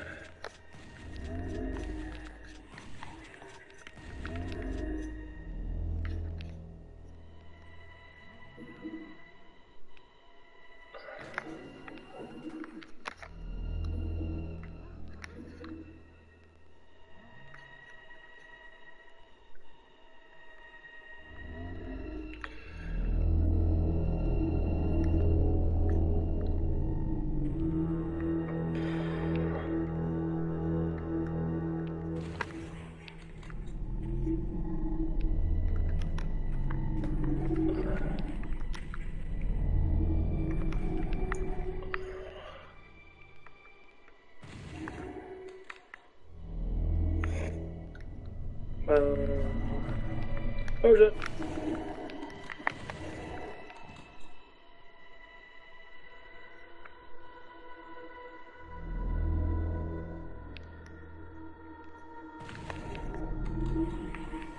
Oh man, I fart super bad.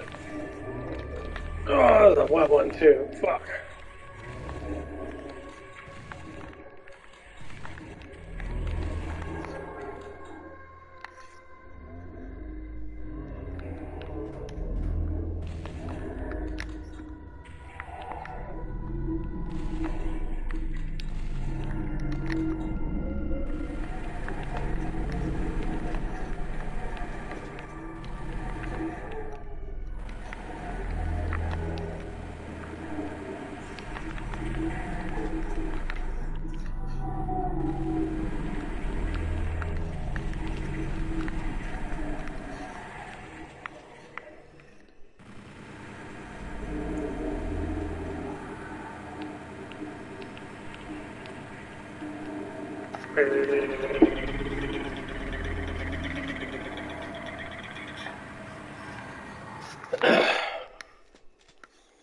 Yeah, I was surprised that that Crystal girl hasn't tried to talk to me again. This girl I was friends with up at Taco Bell and that.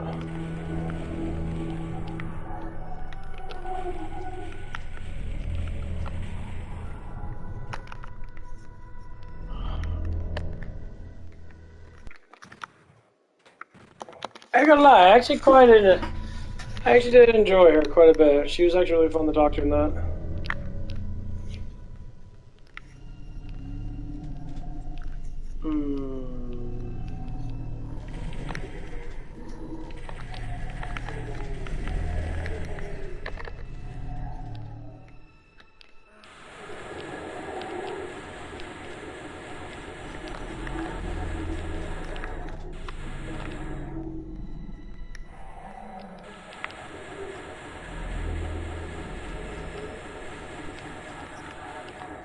Yeah, dude, splattered. Love it.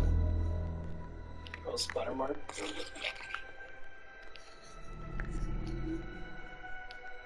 Oh, this game is so cool. But yeah, like I tried to talk to her a little bit on Facebook and that. This is the last girl I kind of like had a fling with, like I got close to in that. I couldn't do anything because her boyfriend was actually not a bad guy at all, honestly. He worked really hard in that. He had a lot of issues in that, but he grew out of it. And she was the one kind of being a bitch about it.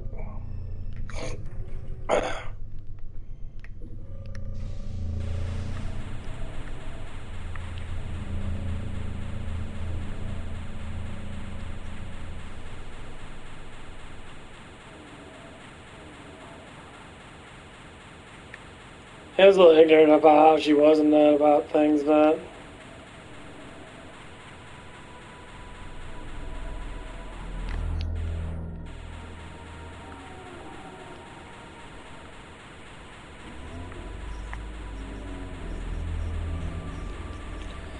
Other than that, she wasn't a bad person. That's just, people are scared to admit the truth about things, and it kind of like.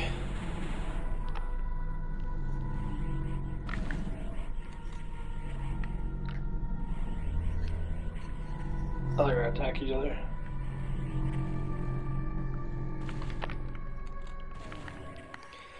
You know, there's a lot of people.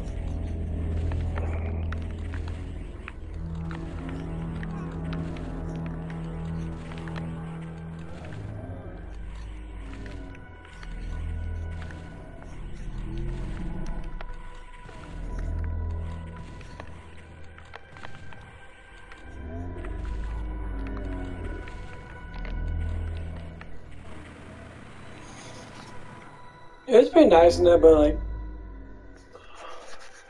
I just can't believe what she did when she saw stuff like that. And she was like, literally just lied to me after she asked to ponder about it off and on. But I'm just like,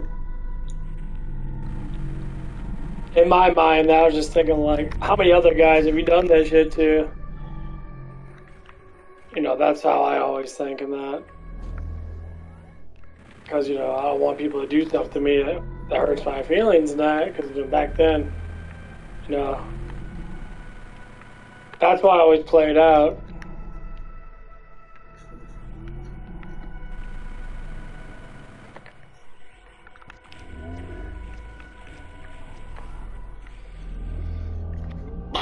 I never give in to emotions that much. I kind of have like a thought process with it. But there's a lot of people that give in the emotions all the time, and they're like, oh, it's because you're stuck.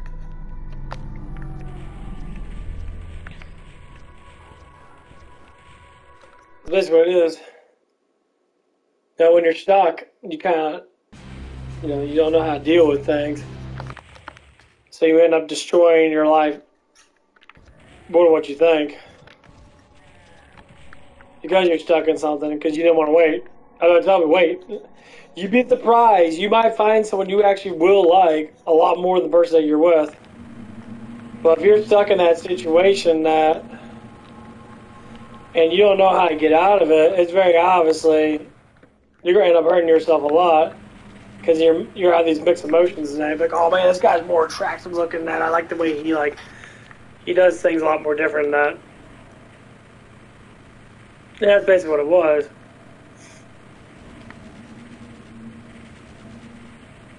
Oh, it's just because the feelings weren't really there all the way because you haven't accepted them all the way. So basically the scenario was with the girl from Taco Bell and that, which is a really good scenario to talk about with the psychological, you know, research behind it and that.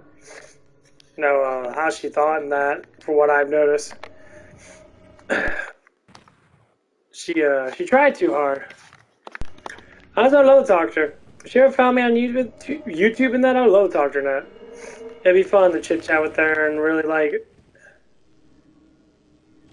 get to know her and that a little bit better. You know, because we fell in love with each other pretty damn quick. You know, as in like we really liked who each other were and that.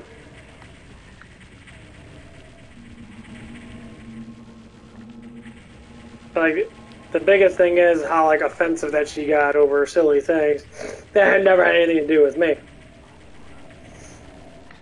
And one of the things I always say is, like, people already know what's going on. They just don't care. Because people don't care.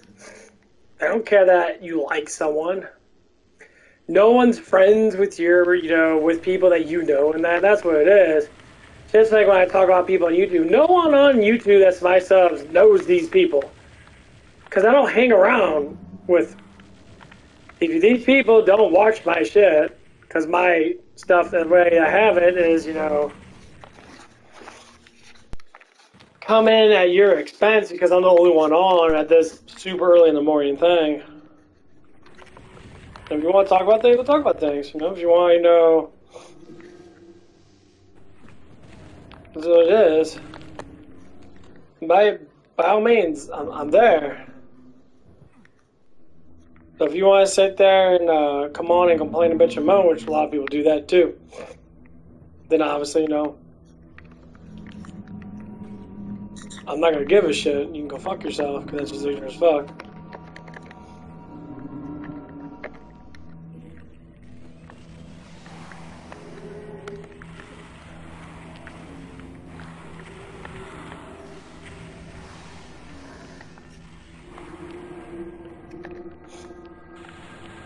No, it takes a lot of nerves to make a YouTube channel. It takes a lot of nerves to make yourself public. So whatever I put on here, normally going to stay on here. And that's what's fun. To see the response of others. I'm not scared anymore. I don't need to be scared. You know, if my subs grow, they grow, you know. If it takes me another year or so to really get monetized, and that means better than nothing. It's still something to progress from.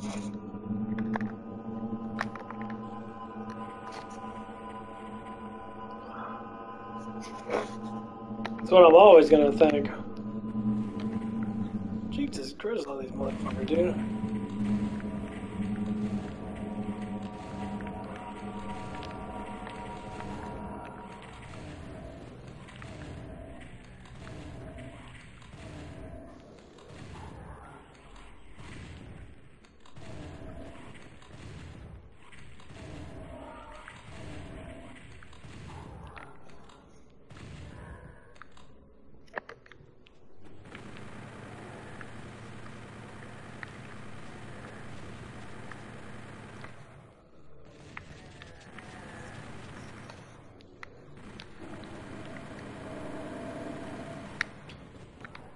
But yeah, that's just how it is with me, and that's why I do the things I do, because, no one else think I do for me. I know a lot of people that are scared to do stuff and that. Like I tell a lot of women, and I'm like, you don't have to do anything. If you're a woman, your best case scenario is to sit there and blog.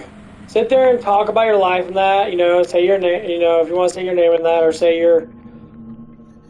say whatever you want to say in that, then say it, your nickname or whatever it is, and then just talk about yourself. People will come on, people will listen.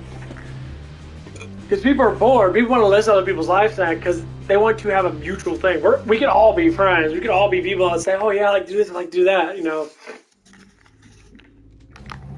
Just like I have, a couple girls that come on here and one of them asked me, oh, you look like you're getting skinnier. I was like, well, I can't say like you're getting skinnier now because that's what they want. The idea in their mind is like, oh, once you get in good shape and that's going to be very exciting. Like, okay, well, I like lifting weights. I'll never stop lifting weights. I love lifting weights. Now that I have my Bowflex weights, now I'm gonna get probably the barbells pretty soon. Probably, I don't know when, but probably next paycheck or so.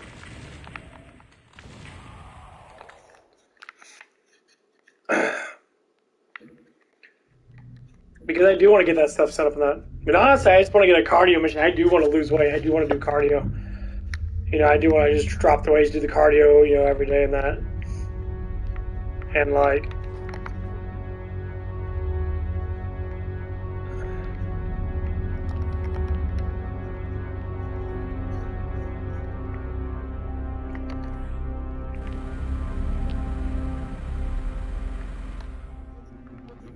that's kind of like the idea of it. Because, I want to make things more interesting for me. I say a little bit of progress each day does a lot. I might actually talk about that for a little bit. So I know people have a hell of a lot more money than me.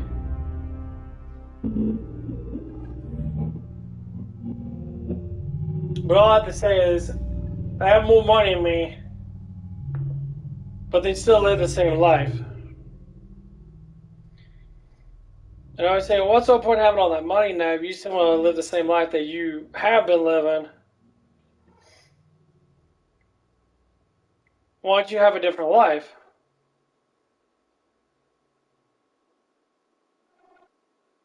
Right?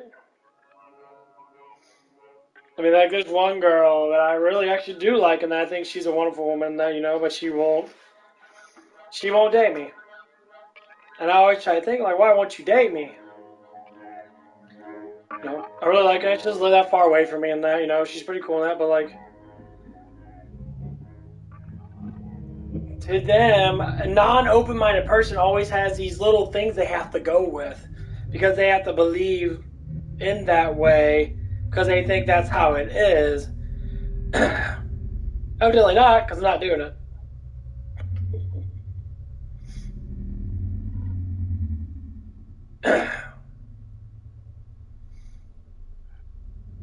And, it hurts me a little bit. So I like this girl now, I mean, she's kind of girl she likes anime and that, she likes video games and that. I mean, she plays a lot of Mario and stuff like that. She likes playful games and that. And to me, it's just why waste your time with someone that that you know that likes you, he's been specifically honest with you, bold with you, and you end up dating some dude that's not worth it, and it's like, why? To me, it's dumb. It's like, okay, well, I mean, okay. I mean, if that's how you want to have it, then that's up to you and that. But if you keep on saying that you're not good enough for someone, well, maybe you can try things a little bit differently. You can always change the way your lifestyle is. You don't always have to be, say skinny. You can always be a little bit heftier if you choose to, by lifting weights and that and growing more muscle. You don't always have to be fat. You can always lose weight. You can always change the aspects of how you think, more or less your personality.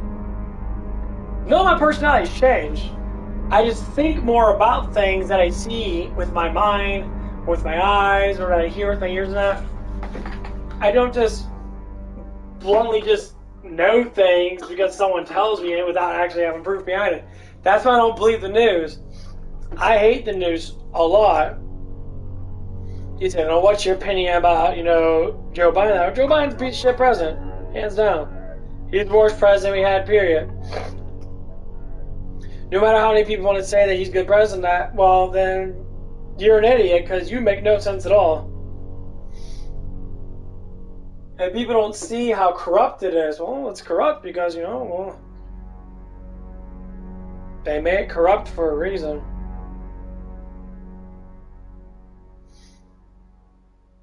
I know a lot of people that want to play games and shit with life and that, and they do it.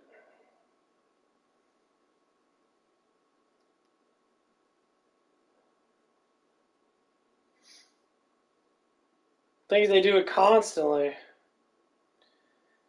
And then people want to get upset about things, and I was like, well, you ain't gonna change nothing by being a dick. Yeah, I got one. No, I got another one. Okay, I just want to get done with that one round and get my stuff in that. Nope. And that's what it is. So, scenario time. What would happen if me and her did date? If she put aside some of the opinions that she had about certain things or whatever the fuck it was.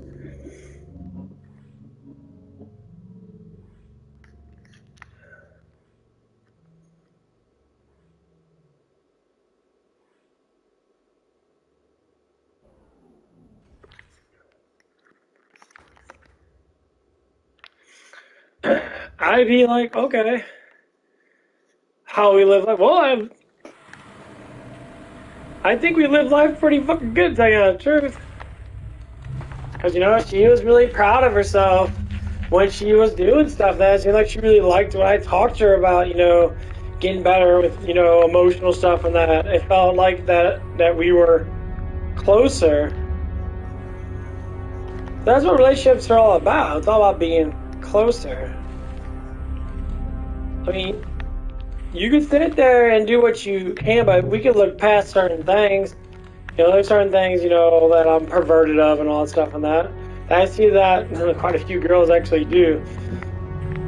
Kind of like that stuff and that. They got a lot of perverted people out there. But,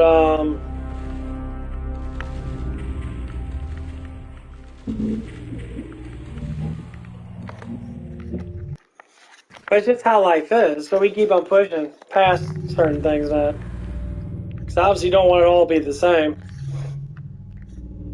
Because people always want that, like, oh, I want, no. How life really is in the real world compared to how people think it is, two different things. People think a lot of shit.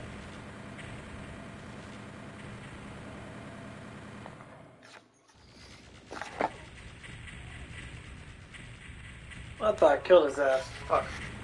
No, it's under my screen. Yeah, no. There it is.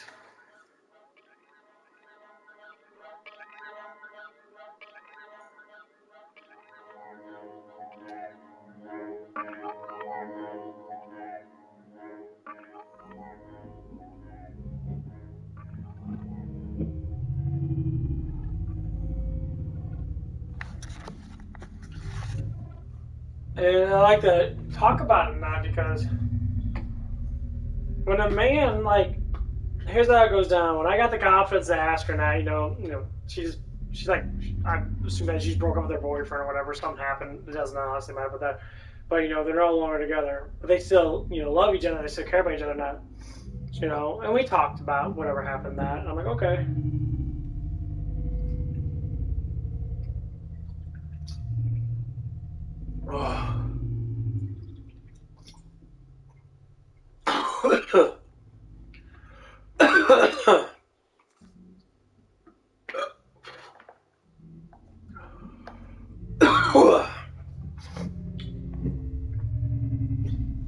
And like, we had a good conversation about whatever happened. I told her, just worry about yourself. Everyone's too emotional and they get lost when they're not with someone. I hear this a lot. I'm so lonely. It's like, what do you mean that you're lonely? You're talking to me? Well, you know what I mean? Like, you don't have someone with you. Like, you have yourself. Loneliness is the absence of love. So loneliness is the absence of love. Remember that for everybody. Loneliness is absent of love or like or someone grants you attention. If you don't pay attention to yourself, that means you want someone else to pay attention to you. Once you lose that someone, you're itching for that other person because you don't give yourself what? Attention.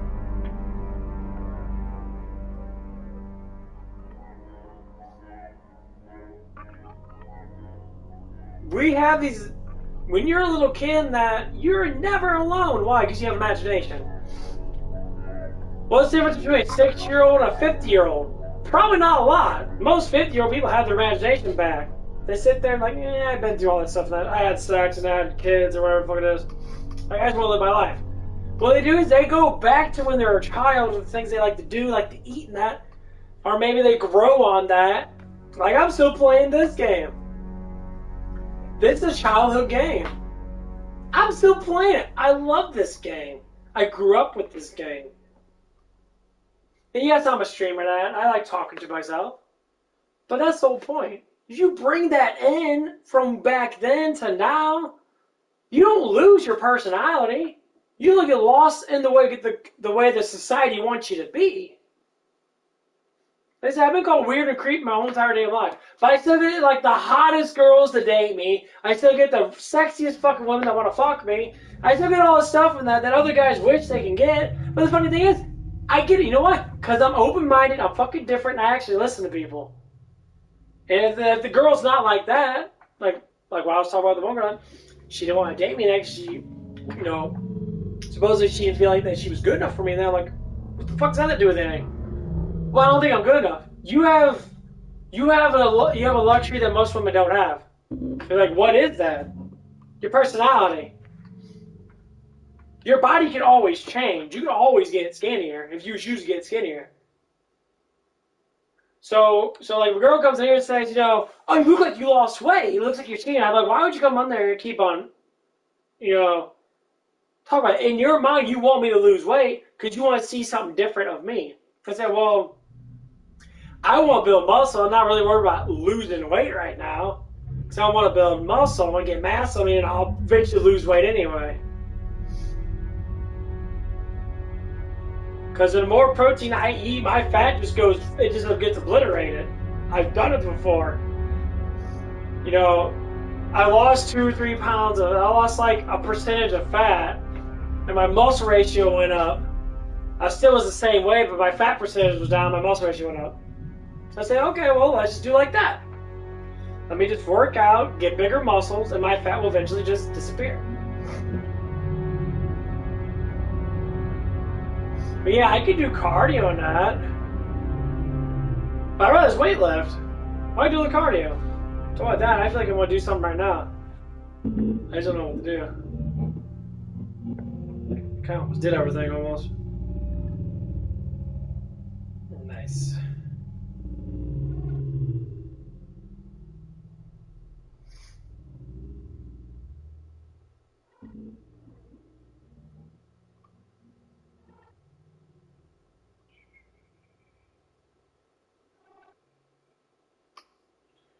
That's exactly what it is.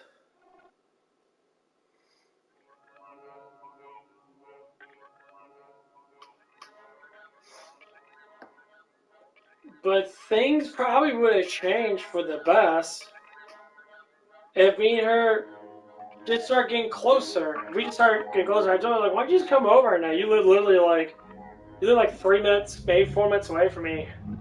And the only thing this person says is, why don't you get a car and drive to me? You have way more money than I will ever have as of right now.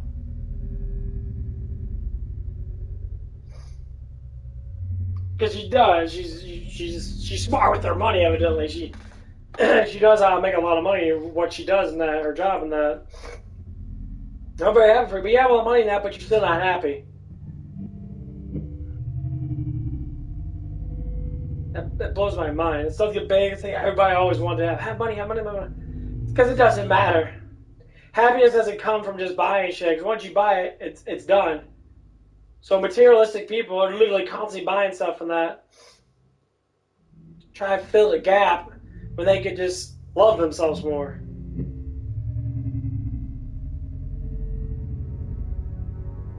She said it's always easier said than done. Well, if you ain't doing it, then it don't matter anyway.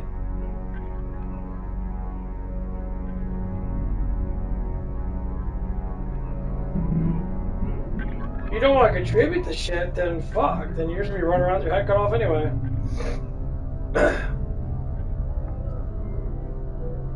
The why doesn't matter. It never did matter. It's another fail excuse about your life that you choose not to do anything with because you're scared of the imaginary, boogeyman type shit. And you want to start comparing yourself to everybody else. I have this more than you, but you still don't love yourself, so it don't matter anyway. You don't love yourself. I have everything. I have everything I want. I love myself. I don't need to have someone tell me how great I am. People normally don't do that. People normally say how fucking horrible I am. Because they're jealous because I'm better than them. Oh my god, you're just so good. I hear the same shit over and over again. It's like, wow, you guys are just so fucking amazing. Act like you know everything. No, it's because no one listens to anything. You believe you know something, but just belief. Your belief is dumb. Belief is shit. Belief don't do nothing.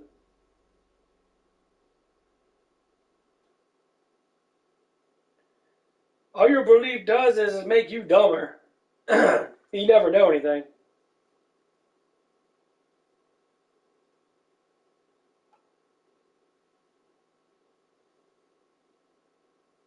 Hear that shit a lot.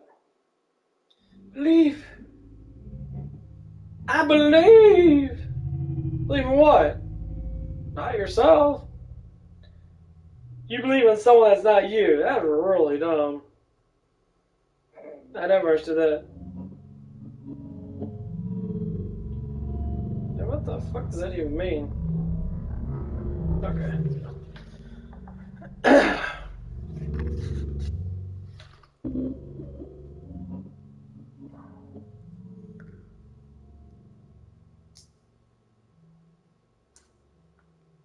Shit always blows my mind. Okay, let's go.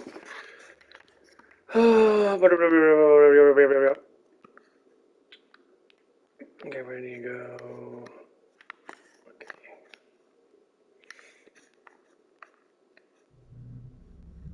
That G Fuel. Okay, around here. Yep.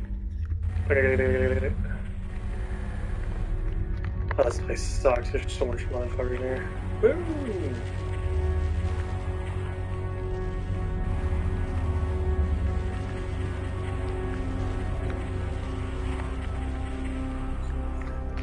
Gotta waste all my fucking.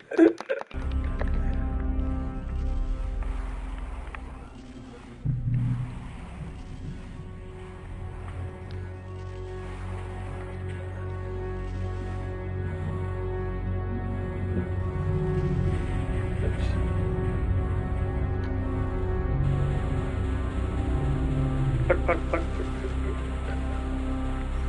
Ah.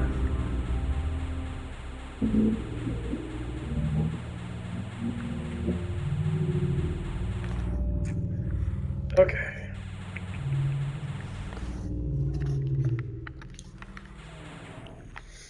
Yeah, let's say I can get close to about 100 views every time I stream.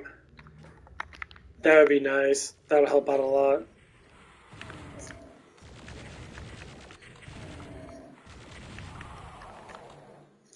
Cause I do normally play the same games over and over again because I don't have the money to constantly buying all these fucking games every 5 seconds.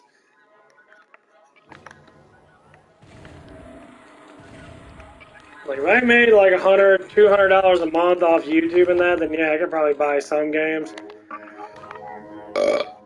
But some people, man, they make a video on that, they'll make like $80 to $100 off one video, and they could be able to just buy a game and make a video, make like $1,000, and then be like, oh, okay, well, I'm done. Yeah. So if you make about 10,000 views, you should be making probably about, on average, about $150 or so per day, which is way more what I get paid. That's like getting paid like $25 an hour. That's the minimum. Like straight up.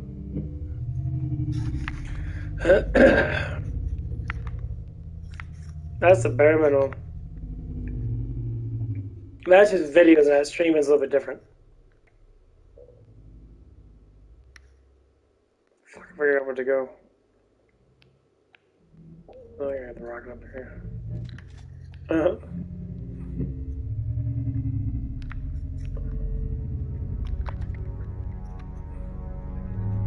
No, I don't need to do this shit in here. It's just creepy as fuck. I think there's there it is.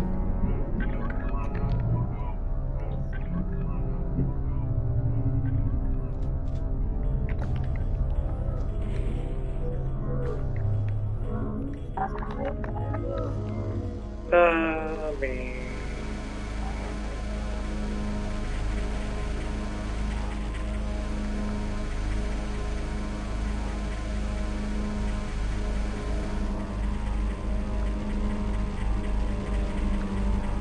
I know, you guys beat ass.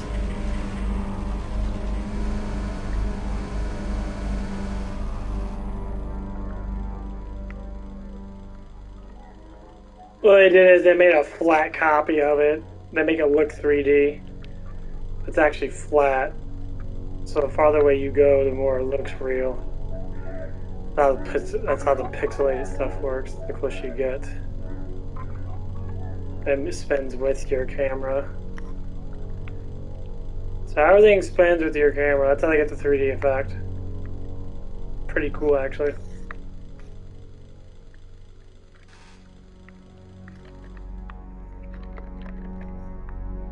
Okay.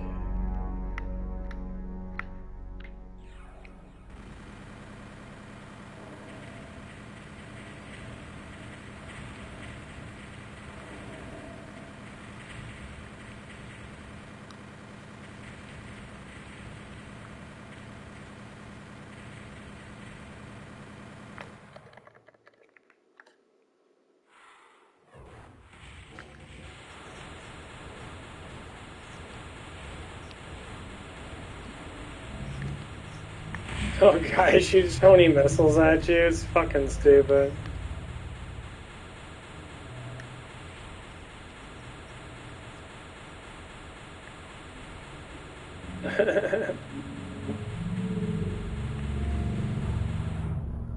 That's fucked up. But yeah, it's always a pain in the ass to be different than everybody else.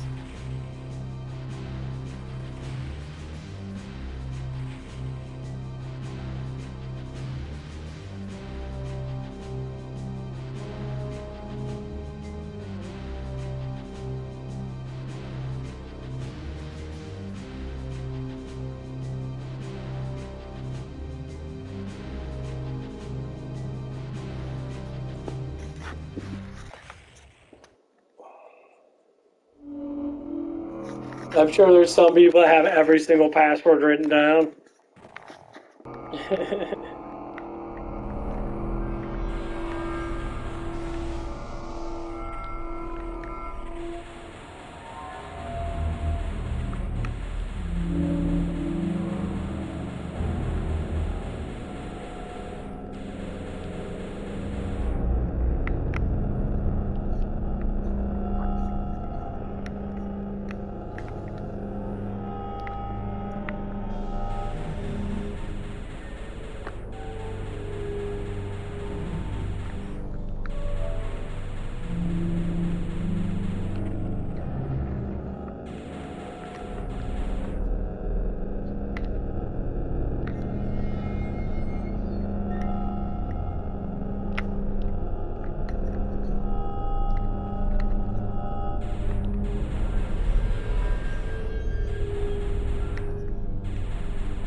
This gun is really good though. Per bullet, it takes more damage than the plasma.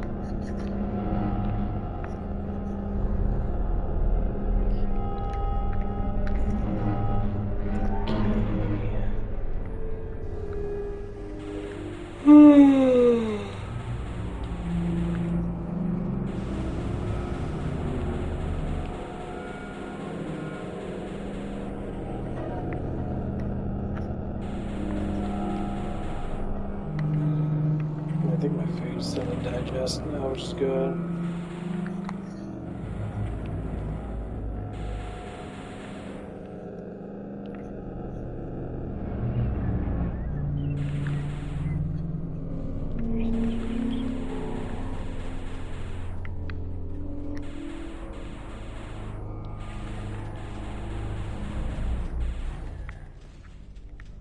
But yeah, that one person at White Castles and that, I don't know what that woman's problem was. There was actually two of them there that were kind of similar to that.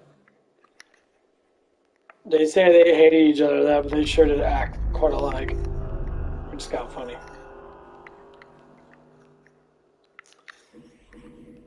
And like,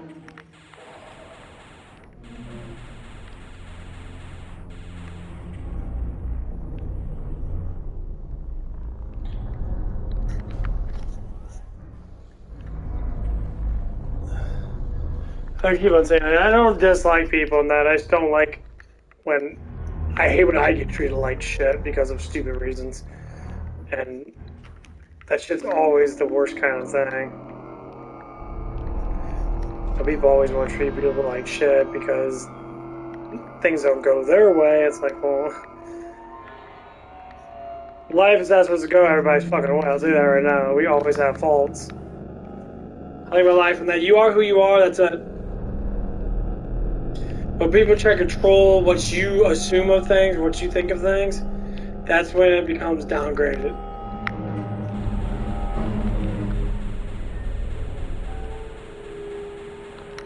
That's when people start to have issues, that's why people get violent towards each other.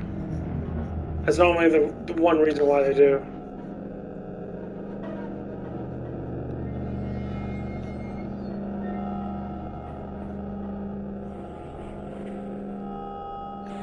Because of massive hatred. Because in their minds, they're delusional. When you don't know what's going on in your life and you just believe things should happen a specific way because your mind is so-called giving you whatever it's giving you. Because a lot of people just think a certain way and they don't stop. But I think it needs to be like that. You know what it is? You believe in certain things because you want them to happen. It's like when guys want to date a really hot girl with a fat rack, so to speak. You know what they do is? We'll compare a normal guy and how they act, at least the ones I see, compared to how I act. A normal guy will go to a girl that has a fat rack.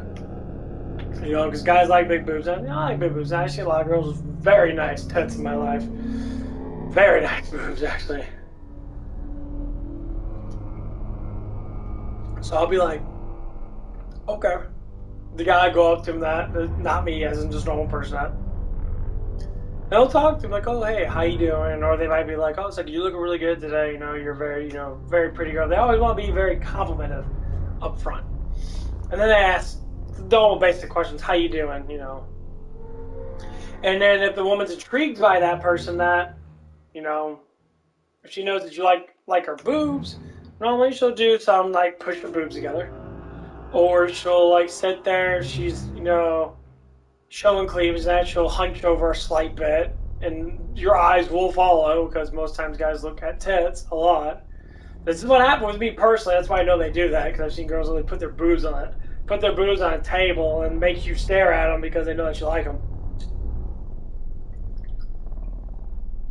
Don't get me wrong. I don't like some fat titties in my face. I ain't gonna lie about that. But that's how I used to be. Still am like that. I just don't go extremely overboard with that shit. Because some people do, man. They go a little crazy. Okay. I think I'm starting to digest a little bit. I'm gonna go ahead and grab me some aminos. A little extra protein. Okay, my legs are still barking. I must have really fucked them up. I want to mix my pre-workout with it, but I don't want to do that shit. I don't need that much in here.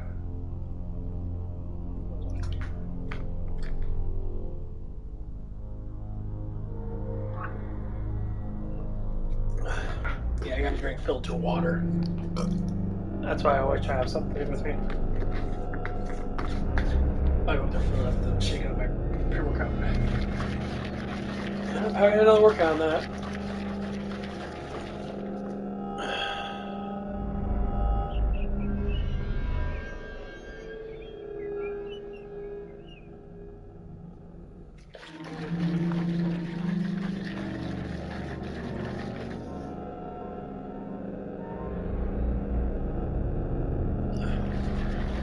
But yeah, so that's how most guys approach women that they're very attracted to. So a normal guy would be like, they always say how pretty you are. This is why I go up there, I probably ask how she's doing. I say, hey, how you doing that? So I said she's beautiful and that. So it's like, I think, I said, I've noticed you. And I mean, I think it's still a processing thing. You could say, I see that you're a very attractive looking woman in that. And then you could ask the question and say, you're attractive looking. Are you saying that girl is, hot or fire, all this fucking nonsensical shit that's made up by a bunch of dumbasses to sit there and, change every damn word we use in it. But most times the start of attraction always starts with eyes. So like at work in that, one of the waitresses that, she was like, someone asked about me. And she was like, that guy's pretty cute over there. Because I was got my cuteness now. And she's like, you want me to bring him over here? She's like, oh, no. I'm like, because they know me as a person now. They know if I would go over there, I'm very bold. If I go over there, I'm like, oh, hey, how you doing that? Exactly what I do that. Act professional, but hey, how you doing that? Someone told me that you want to talk to me and that. That's how the whole conversation would start. And when she gets close to me and she actually sees me and that, she'll be like, blah, blah, blah, blah. And once she gets a tap of like my personality, then she'll probably either like it. But most of it's just attraction. They'll like me no matter what my personality is, which is kind of dumb. They might look at me certain ways and that. But I would. I'm like, oh, if you want my number, then we can talk. We just talk, we can just chit chat, see where it goes, because I'd be like, I don't know where it's gonna go in that. We'll see where it goes in that. And then let it happen. What's up, Voodoo? Voodoo! Big dude! I knew you'd be coming on sometime. It's like, what, 5 o'clock where you're at? Yeah, it's like 5 o'clock. And shitty ass what? Where you live at? Detroit. He's got cold weather up there. It's cold as fuck up here. You get that gentle cold breeze from that lake. Blowing on your asshole.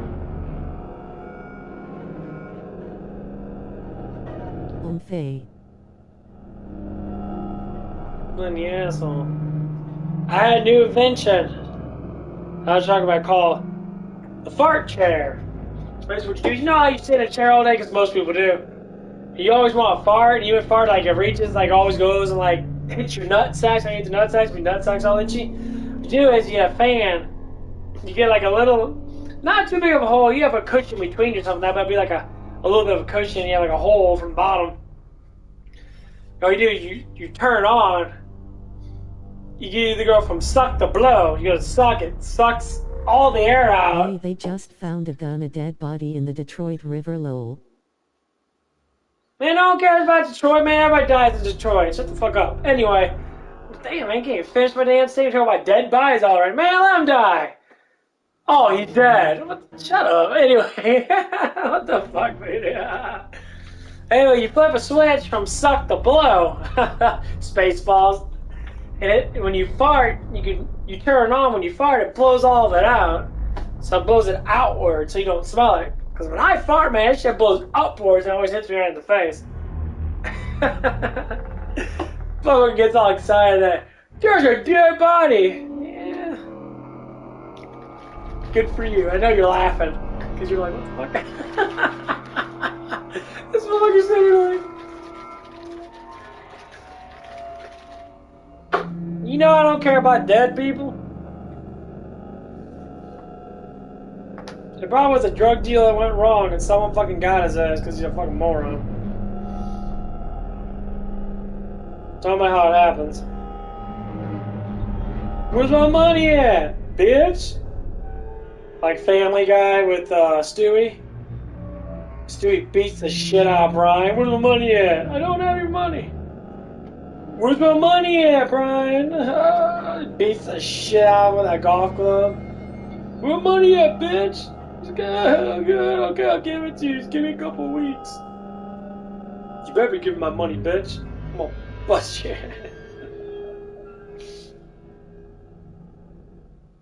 I could never be like that, honestly.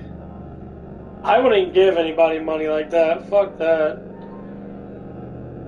Every time any other like these people walk around, get on buses and that. Of course, they're always black people and that. And they're like, "Hey, do you have $1?" They don't always do it, cause some of them I see like every damn day. So I see some people they just don't ask anymore. Hey, can I have $1? If you're getting on a bus, how the fuck do you not have $1? Why would you be waiting for the bus without no money? And you got bus pass, dude. You don't need a fucking damn $1, bro. You're taking the bus that long, you get a monthly bus pass for like 10 fucking bucks.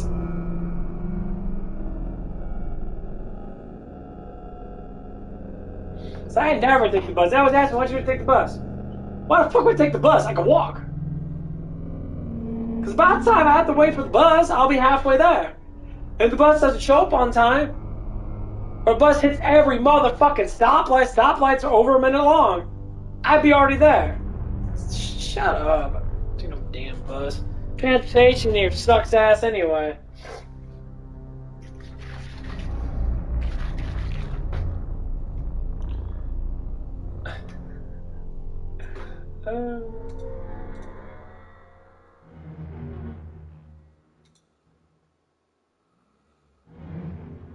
Man, I need to get my weekends back.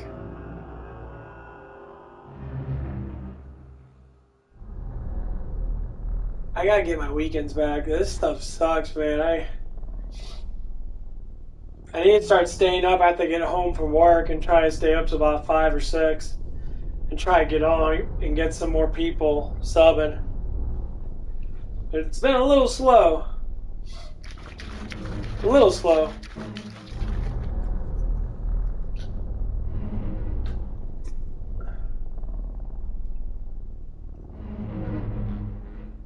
Oh, man. Oh.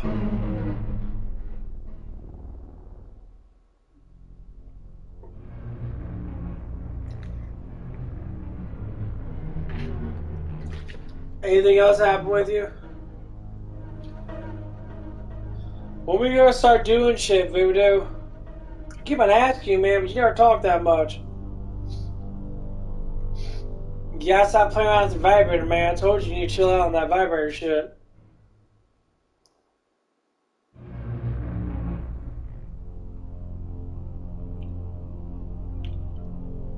We want to get some Diablo 2 going. Waiting for your ass.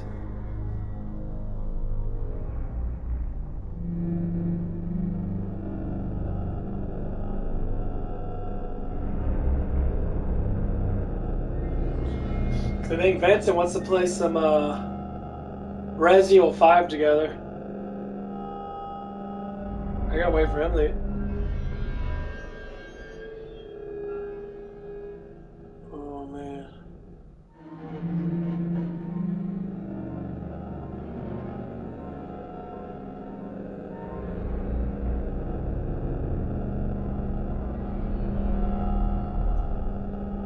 Oh, I should show my fucking damn neck, dude.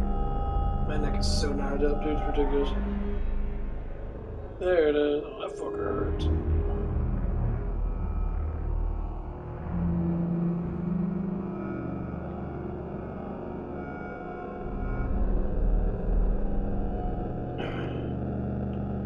But yeah, this fucking weekend, my 2 days off went by a little too quick.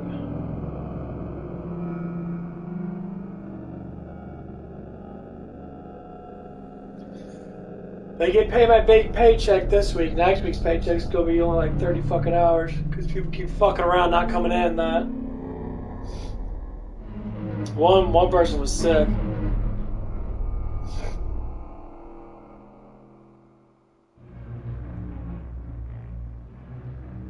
I like my job in that, man, but I gotta get something else. Gotta get something else a little bit more set hours than that.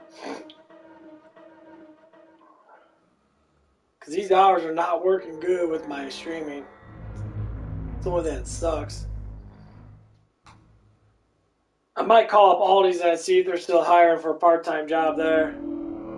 It's not that I don't like working where I work at, but it just ain't worth the fucking... Feels like it's not worth the money, or it's not worth, doing that much work. Well, it's not worth the fucking money, man. Just say it how it is. It ain't worth the motherfucking money for how much work I do. I don't feel like I'm alleviated from the paycheck I get.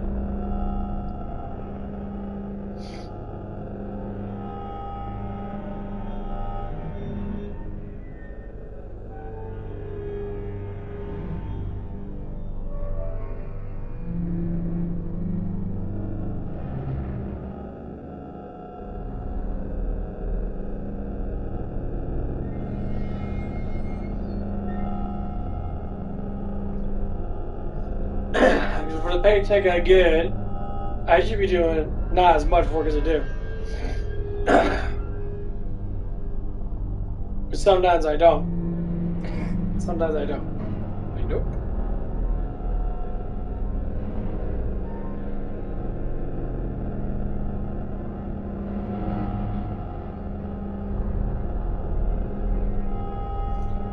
Because it's a pain in the ass, I'll tell you that.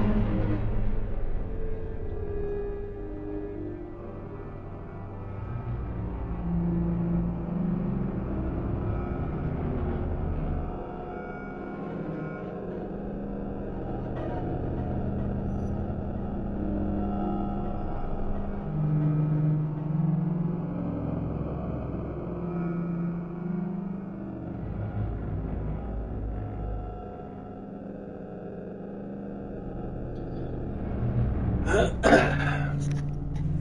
mean, a lot of the other girls even been talking about that because they want me to. They got a thing going on now. They want me to fucking pan up bacon and shit and all that crap and that. It's like, I told them I was like, I gotta pan up bacon too. I'm like, why? I got other crap I gotta do.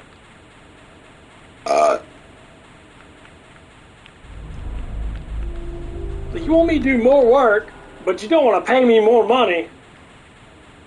You think it's the only job out there? You gotta be fucked up because you can't even hire someone because the money ain't good enough.